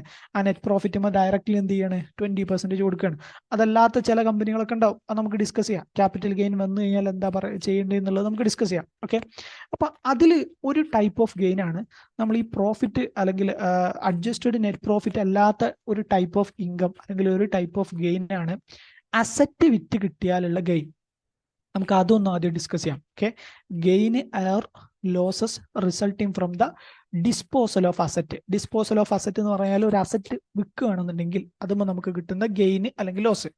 എന്താ ഉദ്ദേശിക്കുന്നത്, ഇപ്പൊ നമ്മളെ കമ്പനിയിൽ ഒരു അസറ്റ് ഉണ്ടായിരുന്നു. ഓക്കെ, നമ്മൾ ഒരുപാട് കാലമായിട്ട് ഉപയോഗിക്കുന്ന ഒരു അസറ്റ്. ഓക്കെ, നമ്മളൊരു ക്യാപിറ്റൽ അസറ്റ് ആയിട്ട് നമ്മൾ കാറ്റഗറൈസ് ചെയ്തിട്ടുള്ള അല്ലെങ്കിൽ നമ്മുടെ കമ്പനിയിൽ യൂസ് ചെയ്യുന്ന ഒരു മെഷീൻ. ഓക്കെ, ഒരു മെഷീനാണ് വിചാരിച്ചോ, ഒരു മെഷീൻ. ഓക്കെ, ഈ മെഷീൻ എന്താണ്? ഒരു അസറ്റാണ് അല്ലേ? നമ്മുടെ കമ്പനി ചപ്പൽ കമ്പനിയാണ്, ചെരുപ്പ് വിൽക്കുന്ന കമ്പനിയാണ്. അപ്പൊ നമ്മുടെ ബിസിനസ് എന്താ? നമ്മുടെ ട്രേഡിംഗ് പറഞ്ഞാൽ ചപ്പലാണ്. ചപ്പലിന് കിട്ടുന്ന വരുമാനമാണ് നമ്മുടെ നെറ്റ് പ്രോഫിറ്റ് ആയിട്ട് നമ്മൾ കാണുക അല്ലെ? ചപ്പലിന്റെ സെയില് കിട്ടുന്നത്, ചപ്പലിന് കിട്ടുന്ന ഇൻകങ്ങളും ലോസും, അതാണെന്ത് നെറ്റ് പ്രോഫിറ്റ് ആയിട്ട് ഉണ്ടാവുക. അപ്പോൾ നമ്മൾ അഡ്ജസ്റ്റഡ് ബുക്ക് പ്രോഫിറ്റ് ഒക്കെ അല്ലെങ്കിൽ അഡ്ജസ്റ്റഡ് നെറ്റ് പ്രോഫിറ്റ് ഒക്കെ ഈ ചപ്പൽ ബിസിനസ്സിൽ നിന്ന് കിട്ടിയ വരുമാനത്തുമായി ബന്ധപ്പെട്ട കാര്യങ്ങളായിരിക്കും. പക്ഷെ നമുക്ക് ആ വർഷം വേറൊരു ഇൻകം കൂടി കിട്ടിയിട്ടുണ്ട്. ഈ ചപ്പലിന് കിട്ടിയ നെറ്റ് പ്രോഫിറ്റ് അല്ലെങ്കിൽ ചെരുപ്പ് കച്ചവടത്തിൽ നിന്ന് കിട്ടിയ നെറ്റ് പ്രോഫിറ്റ് മാത്രമല്ല, നമുക്ക് വേറൊരു ഇൻകം കൂടി കിട്ടിയിട്ടുണ്ട്. എന്ത് ഇൻകം കിട്ടിയത്? നമുക്കൊരു മെഷീൻ വിറ്റ് കിട്ടിയ ഇൻകം കൂടി ഉണ്ട്. ഓക്കെ, അപ്പോൾ നമ്മൾ കോർപ്പറേറ്റ് ടാക്സ് കാൽക്കുലേറ്റ് ചെയ്യുന്ന സമയത്ത് കോർപ്പറേറ്റ് ടാക്സ് പറയുന്നത് നിങ്ങൾ ഇതെടുത്തോ, ഇതെന്തായാലും എടുക്കണം. കാരണം എന്താ? ഇത് നമ്മുടെ അഡ്ജസ്റ്റഡ് നെറ്റ് പ്രോഫിറ്റ് ആണ്, അതെടുക്കണം. അതിൻ്റെ കൂടെ നിങ്ങൾക്ക് കിട്ടിയ ഈ ഒരു ക്യാപിറ്റൽ ഗെയിൻ ഉണ്ടല്ലോ, അല്ലെങ്കിൽ അസറ്റ് വിറ്റ് കിട്ടിയ ഗെയിൻ ഉണ്ടല്ലോ, ആ ഗെയിനും നിങ്ങൾ എന്തിനേക്ക് കൊണ്ടുവരണം? കോർപ്പറേറ്റ് ടാക്സിന്റെ ടാക്സബിൾ ഇൻകത്തിലേക്ക് കൊണ്ടുവരണം. അപ്പൊ ടാക്സബിൾ ഇൻകം ഞാൻ അതാ നേരത്തെ പറഞ്ഞത്. ടാക്സബിൾ ഇൻകം എന്ന് പറഞ്ഞു കഴിഞ്ഞാൽ നമ്മൾ ബിസിനസ് ആണെന്നുണ്ടെങ്കിൽ എന്തായാലും എന്തുണ്ടാവും? അഡ്ജസ്റ്റഡ് നെറ്റ് പ്രോഫിറ്റ് ഉണ്ടാവും. അത് അവരുടെ ഒരു ടാക്സബിൾ ഇൻകം ആണ്. അതിന്റെ പുറമെ ചില കാര്യങ്ങൾ കൂടി എന്ത് വരും? ടാക്സബിൾ ഇൻകത്തിലേക്ക് വരും. അതിൽ മെയിൻ ആള് ആരാണെന്ത്? ഇപ്പൊ നമ്മൾ ഈ ഡിസ്കസ് ചെയ്യാൻ പോകുന്ന gain or loss of resulting from a disposal of asset. Disposal of asset എന്ന് പറഞ്ഞാൽ ഒരു അസറ്റ് വിറ്റ് കിട്ടുന്ന ഗെയിൻ, ലാഭം അല്ലെങ്കിൽ നഷ്ടം, resulting from a disposal of asset. അപ്പോൾ ഒരു അസറ്റ് വിറ്റ് കിട്ടി ഒരാൾക്ക് ഗെയിനോ ലോസോ കിട്ടുകയാണെന്നുണ്ടെങ്കിൽ അതുമേ എന്ത് കൊടുക്കണം എന്നാണ് നമ്മൾ പറഞ്ഞത്? അതുമേലും കോർപ്പറേറ്റ് ടാക്സ് കൊടുക്കണം എന്നാ പറഞ്ഞത്. അപ്പോൾ ഒരു ബിസിനസ്സിന് ജസ്റ്റ് അവരുടെ ബിസിനസ്സിൽ നിന്ന് കിട്ടുന്ന പ്രോഫിറ്റുമ്പോൾ മാത്രം കൊടുത്താൽ പോരാ കോർപ്പറേറ്റ് ടാക്സ്. അവർക്ക് ഏതെങ്കിലും ആ വർഷം ഏതെങ്കിലും അസറ്റ് സെയിൽ ഉണ്ട് എന്നുണ്ടെങ്കിൽ, ഓക്കെ, അപ്പൊ ഞാൻ പറഞ്ഞില്ലേ, നമ്മളെ ചപ്പൽ വിൽക്കുന്ന കമ്പനി എന്ന് പറഞ്ഞാൽ അവരുടെ ട്രേഡിംഗ് എന്തല്ല, അല്ലെങ്കിൽ അവരുടെ ബിസിനസ് അസറ്റ് വിൽക്കലല്ല. അവരുടെ മേജർ ബിസിനസ് പറഞ്ഞു കഴിഞ്ഞാൽ ചപ്പൽ വിൽക്കലാണ്, ചെരുപ്പ് വിൽക്കലാണ്. പക്ഷെ അവർ ആ വർഷം എന്ത് ചെയ്തു? അവർ ഇത്രയും കാലം ഉപയോഗിച്ചിരുന്ന, ചെരുപ്പ് ഉണ്ടാക്കാൻ ഉപയോഗിച്ചിരുന്ന ഒരു മെഷീൻ എന്ത് ചെയ്തു? അവർ വിറ്റു. അതും അവർക്ക് എന്താണ്? വരുമാനമാണ് അല്ലേ? അപ്പൊ നമ്മൾ കോർപ്പറേറ്റ് ടാക്സ് കാൽക്കുലേറ്റ് ചെയ്യുമ്പോൾ ജസ്റ്റ് നെറ്റ് പ്രോഫിറ്റുമ്പോൾ മാത്രം കൊടുത്താൽ പോരാ. നമ്മൾ എന്തുമ്മ കൊടുക്കണം? ടാക്സബിൾ ഇൻകം എത്രയെന്നുള്ളത് കണ്ടുപിടിച്ചിട്ട് ആ ടാക്സബിൾ ഇൻകത്തുമ്പോൾ വേണം നമ്മൾ എന്ത് ചെയ്യാൻ? 20% കോർപ്പറേറ്റ് ടാക്സ് കൊടുക്കാൻ. അപ്പൊ ടാക്സബിൾ ഇൻകത്തിലേക്ക് ആരെയും കൂടി കൂട്ടണം? Gain or loss of sale of അല്ലെങ്കിൽ ഡിസ്പോസൽ ഓഫ് അസറ്റ് കൂട്ടണം. അപ്പൊ അതെങ്ങനെയാ കൂട്ടുക എന്നുള്ളതാണ് നമ്മൾ ആദ്യം നോക്കുന്നത്. ഓക്കെ, അപ്പോ ഗെയിൻ അല്ലെങ്കിൽ ലോസ് എന്ന് പറഞ്ഞു കഴിഞ്ഞാൽ difference between compensation received for the asset and it's cost base എന്നുള്ളതാണ് ഗെയിൻ ഓർ ലോസ് കൊണ്ട് ഉദ്ദേശിക്കുന്നത്. ഞാൻ പറഞ്ഞു കുറച്ച് അക്കൗണ്ടിങ്ങിന്റെ ഒരു സൈഡ് നിങ്ങൾക്ക് കിട്ടിയാലേ ഈ സാധനം കണക്ട് ആവുള്ളൂ കേട്ടോ. ഒരു അക്കൗണ്ട്സ് ഒരു സൈഡ് നിങ്ങൾക്ക് അറിയണം, എന്നാലേ കിട്ടുള്ളൂ. അപ്പൊ അത് ആർക്കെങ്കിലും മനസ്സിലാവാത്തുണ്ടെങ്കിൽ പറയണം. അക്കൗണ്ടിങ്ങിന്റെ ഒരു ടച്ച് വേണം. വെറുതെ അതാണ് കോർപ്പറേറ്റ് ടാക്സിലുള്ള ചലഞ്ച്. അതാണ് കോർപ്പറേറ്റ് ടാക്സ് ഡയറക്റ്റ്ലി അങ്ങ് പഠിച്ചെടുക്കാൻ പറ്റില്ല. കുറച്ച് അക്കൗണ്ട്സ് ഒരു ബേസ് ഉണ്ടെങ്കിൽ എന്ത് ചെയ്യാൻ പറ്റുള്ളൂ? കോർപ്പറേറ്റ് ടാക്സ് ഒരു ഐഡിയ കിട്ടുള്ളൂ. ഓക്കെ, അപ്പൊ ആർക്കെങ്കിലും കൺഫ്യൂഷൻ ഉണ്ടെങ്കിൽ പറയണം. ഓക്കെ, അപ്പൊ കോർപ്പറേറ്റ് ടാക്സിൽ നമ്മൾ ഗെയിൻ അല്ലെങ്കിൽ ലോസ് കണ്ടുപിടിക്കാൻ പോണി. എന്തിന്റെ? അസറ്റ് വിറ്റ് കിട്ടിയ ഗെയിൻ ലോസ്. നമ്മുടെ കമ്പനി എന്ത് ചെയ്യുന്നുണ്ട്? ഞാൻ എക്സാമ്പിൾ വെച്ച് പറയാം. നമ്മളെ കമ്പനി എന്തുണ്ട്? ഒരു എ എന്ന് പറയുന്ന കമ്പനിയാണ്. നമ്മുടെ P&L നോക്കി, P&L നമുക്ക് നെറ്റ് പ്രോഫിറ്റ് കിട്ടി. ഇപ്പൊ നെറ്റ് പ്രോഫിറ്റിനെ നമ്മൾ എന്ത് ചെയ്തു? അഡ്ജസ്റ്റഡ് നെറ്റ് പ്രോഫിറ്റ് ആക്കി മാറ്റി. അഡ്ജസ്റ്റഡ് നെറ്റ് പ്രോഫിറ്റ് കിട്ടി, അതൊക്കെ ഓക്കെയാണ്. ആ വർഷം തന്നെ നമുക്ക് എന്തുണ്ട്? ഒരു മെഷീൻ വിറ്റിട്ടുണ്ട്. ഈ മെഷീൻ വിറ്റത് നമ്മളൊരു 100 റിയാലിനാണ്. ഓക്കെ, 100 റിയാലിനാണ് നമ്മൾ മെഷീൻ വിറ്റത്. പക്ഷേ ഈ മെഷീൻ നമ്മൾ വാങ്ങിയത് ഒരു 5 വർഷം മുന്നെയാണ്. ഒരു 5 വർഷം മുന്നേ മെഷീൻ വാങ്ങിയതാണ്. അന്ന് വാങ്ങിയ സമയത്ത് നമുക്ക് മെഷീൻ ഒരു 500 റിയാലുള്ളായിരുന്നു. ഓക്കെ, 500 റിയാലിന് വാങ്ങിയ മെഷീനാണ്. നമ്മൾ അതിനെന്ത് ചെയ്തു? മെഷീൻ എങ്ങനെ കീപ്പ് ചെയ്തു? 5 വർഷം നമ്മൾ ഡിപ്രീസിയേഷൻ കൊടുക്കും. ഡിപ്രീസിയേഷൻ എന്താണെന്ന് അറിയില്ലെങ്കിൽ നമ്മൾ ഇനി പറയും. ഓക്കെ, ഡിപ്രീസിയേഷൻ എന്ന് പറഞ്ഞു കഴിഞ്ഞാൽ ഈ മെഷീന് ഉപയോഗിക്കുന്നതുകൊണ്ടുണ്ടാവുന്ന അതിന്റെ വിയർ ആൻഡ് ടിയർ വെച്ചിട്ട് നമ്മൾ എന്ത് ചെയ്യുക? എല്ലാ വർഷവും ഒരു എമൗണ്ട് നമ്മുടെ പ്രോഫിറ്റ് ആൻഡ് ലോസ് അക്കൗണ്ടിലേക്ക് ഡിപ്രീസിയേഷൻ എന്ന് പറഞ്ഞിട്ട് നമ്മൾ ഒരു എമൗണ്ട് കുറക്കും. ഓക്കെ, അങ്ങനെ ഡിപ്രീസിയേഷൻ എങ്ങനെ എടുത്ത് എന്തായി? മെഷീൻ ഇപ്പോൾ ഏകദേശം ഒരു 80 ആയിട്ടുണ്ട്. ഈ മെഷീന്റെ വാല്യൂ നമ്മൾ വിൽക്കുന്ന വർഷം മെഷീന്റെ വാല്യൂ 80 ആയിട്ടുണ്ട്. അപ്പൊ ഇതാണെന്ത്? ഈ മെഷീന്റെ കോസ്റ്റ് ബേസ്, അല്ലെങ്കിൽ നമുക്ക് ഈ മെഷീന്റെ WDV എന്നൊക്കെ പറയാം. എന്താ WDV, എന്താ കോസ്റ്റ് ബേസ് എന്നുള്ളതൊക്കെ നമുക്ക് ഡിപ്രീസിയേഷൻ ഡിസ്കസ് ചെയ്യുമ്പോൾ പറയാം. ഓക്കെ, WDVന്റെ ഫുൾ പേര് റിട്ടേൺ ഡൗൺ വാല്യൂ എന്നാ പറയാം. ഇത് ഈ മെഷീൻ എന്ത് ചെയ്തു? വാങ്ങിയ എമൗണ്ടിൽ നിന്ന് നമ്മൾ എല്ലാ വർഷവും ഡിപ്രീസിയേഷൻ കുറച്ച് ഇങ്ങനെ ഒരു എമൗണ്ട് എത്തിയിട്ടുണ്ടാവുമല്ലോ. ആ എമൗണ്ടിനെ പറയുന്ന പേരാണ് റിട്ടേൺ ഡൗൺ വാല്യൂ അല്ലെങ്കിൽ കോസ്റ്റ് ബേസ്. അപ്പോൾ ഒരു മെഷീൻ വിറ്റ് കഴിഞ്ഞാൽ നമ്മൾ നോക്കേണ്ടത് ഈ കോസ്റ്റ് ബേസും വിറ്റ എമൗണ്ടും നമ്മൾ എന്ത് ചെയ്യുക, അതിന്റെ ഡിഫറൻസ് നോക്കുക. അത് ഇവിടെ 100 റിയാലിനാണ് നമ്മൾ വിറ്റത്. ഈ മെഷീന്റെ വാല്യൂ ഇപ്പൊ എത്ര ആയിട്ടുണ്ട്? 80 മാറിയിട്ടുണ്ട്. മെഷീൻ വാങ്ങിയത് 500 റിയാലിനായിരുന്നു, പക്ഷേ 500 റിയാലിന് 5 വർഷം മുന്നേ വാങ്ങിയതാണ്. അപ്പോൾ ഓരോ വർഷവും ഡിപ്രീസിയേഷൻ കഴിച്ചിട്ട് ഒരു എമൗണ്ട് ബാക്കി ഉണ്ടാവുള്ളൂ. അടുത്ത വർഷം വീണ്ടും ഡിപ്രീസിയേഷൻ ചെയ്തു, അടുത്ത വർഷം വീണ്ടും, അങ്ങനെ 5 വർഷം ആയപ്പോഴേക്ക് മെഷീന്റെ വാല്യൂ, മെഷീന്റെ വെർത്ത് എത്ര ആയിട്ടുണ്ട്? 80 റിയാലായിട്ടുണ്ട്. മെഷീൻ വിറ്റതോ 100 റിയാലിന്. അപ്പൊ നമ്മളെ സംബന്ധിച്ചിടത്തോളം എത്ര റിയാല് ലാഭം കിട്ടിയിട്ടുണ്ട്? 100 - 80, 20 റിയാല് നമുക്ക് ലാഭം കിട്ടിയിട്ടുണ്ട്. ഇതാണ് എന്ത്, ഈ മെഷീന്റെ gain on sale of asset കൊണ്ട് ഉദ്ദേശിക്കുന്നത്. അസറ്റ് വിറ്റ് കിട്ടിയ വരുമാനം എന്ന് പറഞ്ഞാൽ 20 റിയാലാണ്. നമ്മൾ എന്ത് ചെയ്യണം? കോർപ്പറേറ്റ് ടാക്സ് കാൽക്കുലേറ്റ് ചെയ്യുമ്പോൾ നമ്മൾ ആദ്യം നമ്മുടെ പ്രോഫിറ്റ് ആൻഡ് ലോസ് അക്കൗണ്ടിനെ അഡ്ജസ്റ്റഡ് നെറ്റ് പ്രോഫിറ്റ് ആക്കി മാറ്റി. അത് നമ്മൾ എടുത്തു. അതിൽ ഈ gain on sale of asset കൂട്ടിയിട്ടില്ല എന്ന് വിചാരിക്കും. അഡ്ജസ്റ്റഡ് നെറ്റ് പ്രോഫിറ്റിന്റെ കൂടെ അവർ കൂട്ടിയിട്ടില്ല എന്ന് വിചാരിക്കുക. അങ്ങനെയാണെങ്കിൽ നമ്മൾ എന്ത് ചെയ്യണം? ആ അഡ്ജസ്റ്റഡ് നെറ്റ് പ്രോഫിറ്റിന്റെ കൂടെ എന്തും കൂടി കൂട്ടണം. ഈ 20 റിയാല് അസറ്റ് വിറ്റ് കിട്ടിയ 20 റിയാലും കൂടി കൂട്ടി കിട്ടുന്ന എമൗണ്ടിനെയാണ് നമ്മൾ എന്ത് പറയാ? ടാക്സബിൾ ഇൻകം എന്ന് പറയാം. ഈ ടാക്സബിൾ ഇൻകത്തിലാണ് നമ്മൾ എന്ത് കൊടുക്കേണ്ടത്? കോർപ്പറേറ്റ് ടാക്സ് കൊടുക്കേണ്ടത്. ഓക്കെ, അപ്പൊ അഡ്ജസ്റ്റഡ് നെറ്റ് പ്രോഫിറ്റിലേക്ക് ഇത്തരത്തിലുള്ള gain on sale of asset ഉണ്ട് എന്നുണ്ടെങ്കിൽ അത് കൂട്ടണം. Gain on sale of asset calculate ചെയ്യാൻ നമ്മൾ എന്താ ചെയ്യേണ്ടത്? നമുക്ക് കിട്ടിയ എമൗണ്ട്, കോമ്പൻസേഷൻ റിസീവ്ഡ് എന്ന് പറഞ്ഞു കഴിഞ്ഞാൽ ഇവിടെ ഉദ്ദേശിക്കുന്നത് നമുക്ക് ആ അസറ്റ് വിറ്റപ്പോൾ കിട്ടിയ എമൗണ്ട്. ഇവിടെ പറഞ്ഞില്ലേ, കോമ്പൻസേഷൻ റിസീവ്ഡ് എന്ന് പറയുന്നത് അസറ്റ് വിറ്റ് കിട്ടുന്ന എമൗണ്ട്. അതിൽ നിന്ന് നമ്മുടെ അസറ്റിന്റെ കോസ്റ്റ് ബേസ് എന്ന് പറഞ്ഞാൽ എത്ര എമൗണ്ട് ആയിരുന്നു നമ്മുടെ അസറ്റിന് ഇപ്പോൾ വാല്യൂ ഉണ്ടായിരുന്നത് എന്നുള്ളത് കുറച്ചാൽ ബാക്കി കിട്ടുന്നതാണ് എന്ത്? നമുക്ക് അസറ്റ് വിറ്റ് കിട്ടിയ ഗെയിന്. ഇനിയിപ്പോൾ ലോസ് ആണെങ്കിലോ അത് നമുക്ക് നോക്കാം, ലോസ് ആണെന്നുണ്ടെങ്കിൽ. ഓക്കെ, ഇനി in determining taxable income, a natural person may not take into account the gain or loss on the disposal of an asset for that it is not used for the activity. അതായത് നിങ്ങൾ taxable income calculate ചെയ്യുമ്പോൾ ഈ gain or loss, asset വിറ്റ് കിട്ടുന്ന വരുമാനം കൂട്ടണം എന്ന് ഞാൻ പറഞ്ഞു അല്ലേ? പക്ഷെ ഈ അസറ്റ് നിങ്ങൾ നിങ്ങളുടെ ബിസിനസ്സിൽ യൂസ് ചെയ്യാത്ത അസറ്റ് ആണെന്നുണ്ടെങ്കിലോ നിങ്ങളിത് കൂട്ടണ്ട. മനസ്സിലായോ? ഇപ്പോൾ ഒരു ബിസിനസ്സുകാരൻ, ഓക്കെ, നമുക്കൊരു ഇവിടെ പറഞ്ഞത് നാച്ചുറൽ പേഴ്സൺ ആണ്. നാച്ചുറൽ പേഴ്സൺ എന്ന് പറഞ്ഞാൽ നമ്മൾ ഇന്നലെ പറഞ്ഞു പ്രൊപ്പറേറ്റർഷിപ്പ് ബിസിനസ് നടത്തുന്ന ആൾക്കാർ. ഒരാൾ ഒറ്റയ്ക്ക് ബിസിനസ് നടത്തുന്നതിനാണ് നമ്മൾ എന്ത് പറയാ? നാച്ചുറൽ പേഴ്സൺ അല്ലെങ്കിൽ പ്രൊപ്പറേറ്റർഷിപ്പ് എന്ന് പറയാം. അപ്പോൾ പ്രൊപ്പറേറ്റർഷിപ്പ് ബിസിനസ് ആണ്. ഇപ്പോൾ നമ്മുടെ ആള് മിസ്റ്റർ എക്സ് ആണ്. മിസ്റ്റർ എക്സിന് എന്തുണ്ട്? ഒരു ബിസിനസ് ഉണ്ട്. സൗദിയിൽ ഒരു ബിസിനസ് അയാൾ നടത്തുന്നുണ്ട്. അയാളുടെ സ്വന്തം, ഒരു പാർട്ട്ണർഷിപ്പ് ഒന്നുമല്ല, അയാളുടെ സ്വന്തം ബിസിനസ് ആണ്. ഓക്കെ, അയാളാണ് ഓണർ. അയാൾക്ക് എന്തുണ്ട്? ഒരു കാറും ഉണ്ട്.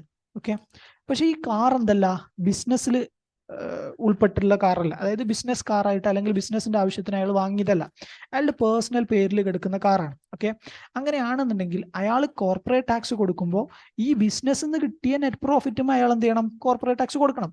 അയാൾ ആ വർഷം അയാളുടെ കാർ വിറ്റു. കാർ വിറ്റ് കഴിഞ്ഞാൽ അയാൾക്ക് ഒരു വരുമാനം വരും അല്ലേ? അതിനെയാണ് നമ്മൾ എന്ത് പറയാ? Gain on sale of car എന്ന് പറയാം, അല്ലെങ്കിൽ gain on sale of asset എന്നൊക്കെ പറയാം.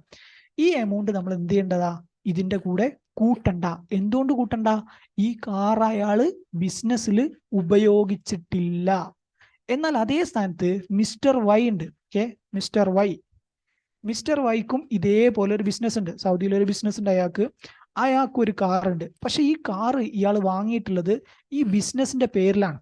ഓക്കെ, അപ്പോൾ ബിസിനസിന്റെ പേരിൽ എന്ന് പറഞ്ഞു കഴിഞ്ഞാൽ അയാളുടെ ബാലൻസ് ഷീറ്റ് നോക്കുന്ന സമയത്ത്, അയാളുടെ ബിസിനസിന്റെ ബാലൻസ് ഷീറ്റ് എടുത്ത് നോക്കുന്ന സമയത്ത് അതിൽ എന്തുണ്ടാവും? അസറ്റ് സൈഡിൽ കാർ ഉണ്ടാവും അല്ലെ? കാർ എന്ന് പറഞ്ഞൊരു അസറ്റ് കൊടുക്കുന്നുണ്ടാവും. കാരണം എന്താ? അയാൾ കാർ പർച്ചേസ് ചെയ്തിട്ടുള്ളത് ബിസിനസിന്റെ പേരിലാണ്. ഈവൻ ദോ അയാൾ ഇൻഡിവിജ്വൽ വ്യക്തിയാണ്. കാരണം ഒരാൾ ഒറ്റയ്ക്ക് ബിസിനസ് നടത്തുമെന്ന് പറഞ്ഞാൽ അയാളുടെ കാർ അയാളുടെ ബിസിനസ്സിലേക്ക് ആക്കുമ്പോൾ അയാൾ ചിലപ്പോൾ ആ കാർ കൊണ്ട് എന്ത് ചെയ്യുന്നുണ്ടാവും? പേഴ്സണൽ യാത്ര പോകുന്നുണ്ടാവും, ബിസിനസ് യാത്ര പോകുന്നുണ്ടാവും, ഒക്കെ ഉണ്ടാവും അല്ലേ? അയാൾ കാർ വാങ്ങിയിട്ടുള്ളത് ബിസിനസിന്റെ പേരിലാണ്. പക്ഷെ ഇയാളും തമ്മിൽ വ്യത്യാസം എന്താ? ഇയാളും ആ വർഷം കോർപ്പറേറ്റ് ടാക്സ് കൊടുക്കണം. കോർപ്പറേറ്റ് ടാക്സ് കൊടുക്കുമ്പോൾ ഇയാൾക്കും എന്ത് ചെയ്യണം? അയാളുടെ ബിസിനസിന്റെ നെറ്റ് പ്രോഫിറ്റുമേ കോർപ്പറേറ്റ് ടാക്സ് കൊടുക്കണം. ഒബ്വിയസ്ലി അത് നമ്മൾ കൊടുക്കണം. ഇയാൾ എന്ത് ചെയ്തിട്ടുണ്ട്? ആ വർഷം കാർ വിറ്റിട്ടുണ്ട്. കാർ വിറ്റ് അയാൾക്ക് ഒരു വരുമാനം കിട്ടിയിട്ടുണ്ട്. Gain on sale of car കിട്ടിയിട്ടുണ്ട്. ഓക്കെ, കാർ വിറ്റപ്പോൾ അയാൾക്ക് ഒരു പൈസ കിട്ടിയിട്ടുണ്ട്. പക്ഷേ മിസ്റ്റർ എക്സ് അത് കൊടുക്കേണ്ടിയില്ലായിരുന്നു. ഈ കാറ് വിറ്റ് കിട്ടിയ വരുമാനം ഇതിന്റെ കൂടെ ടാക്സ് കൊടുക്കേണ്ടിയില്ലായിരുന്നു. പക്ഷെ മിസ്റ്റർ വൈക്ക് അത് പറ്റൂല. മിസ്റ്റർ വൈ ആ കാറ് വിറ്റ് കിട്ടിയ ഗെയിൻ എമൗണ്ട് കൂടി മിസ്റ്റർ വൈ കൂട്ടണം. എന്നിട്ട് അത് രണ്ടും കൂടി കൂട്ടി കിട്ടുന്ന എമൗണ്ടിനെയാണ് നമ്മൾ എന്ത് പറയാ, ടാക്സബിൾ ഇൻകം എന്ന് പറയാം. ഈ ടാക്സബിൾ ഇൻകത്തുമ്പോ വേണം മിസ്റ്റർ വൈ 20% കൊടുക്കാൻ.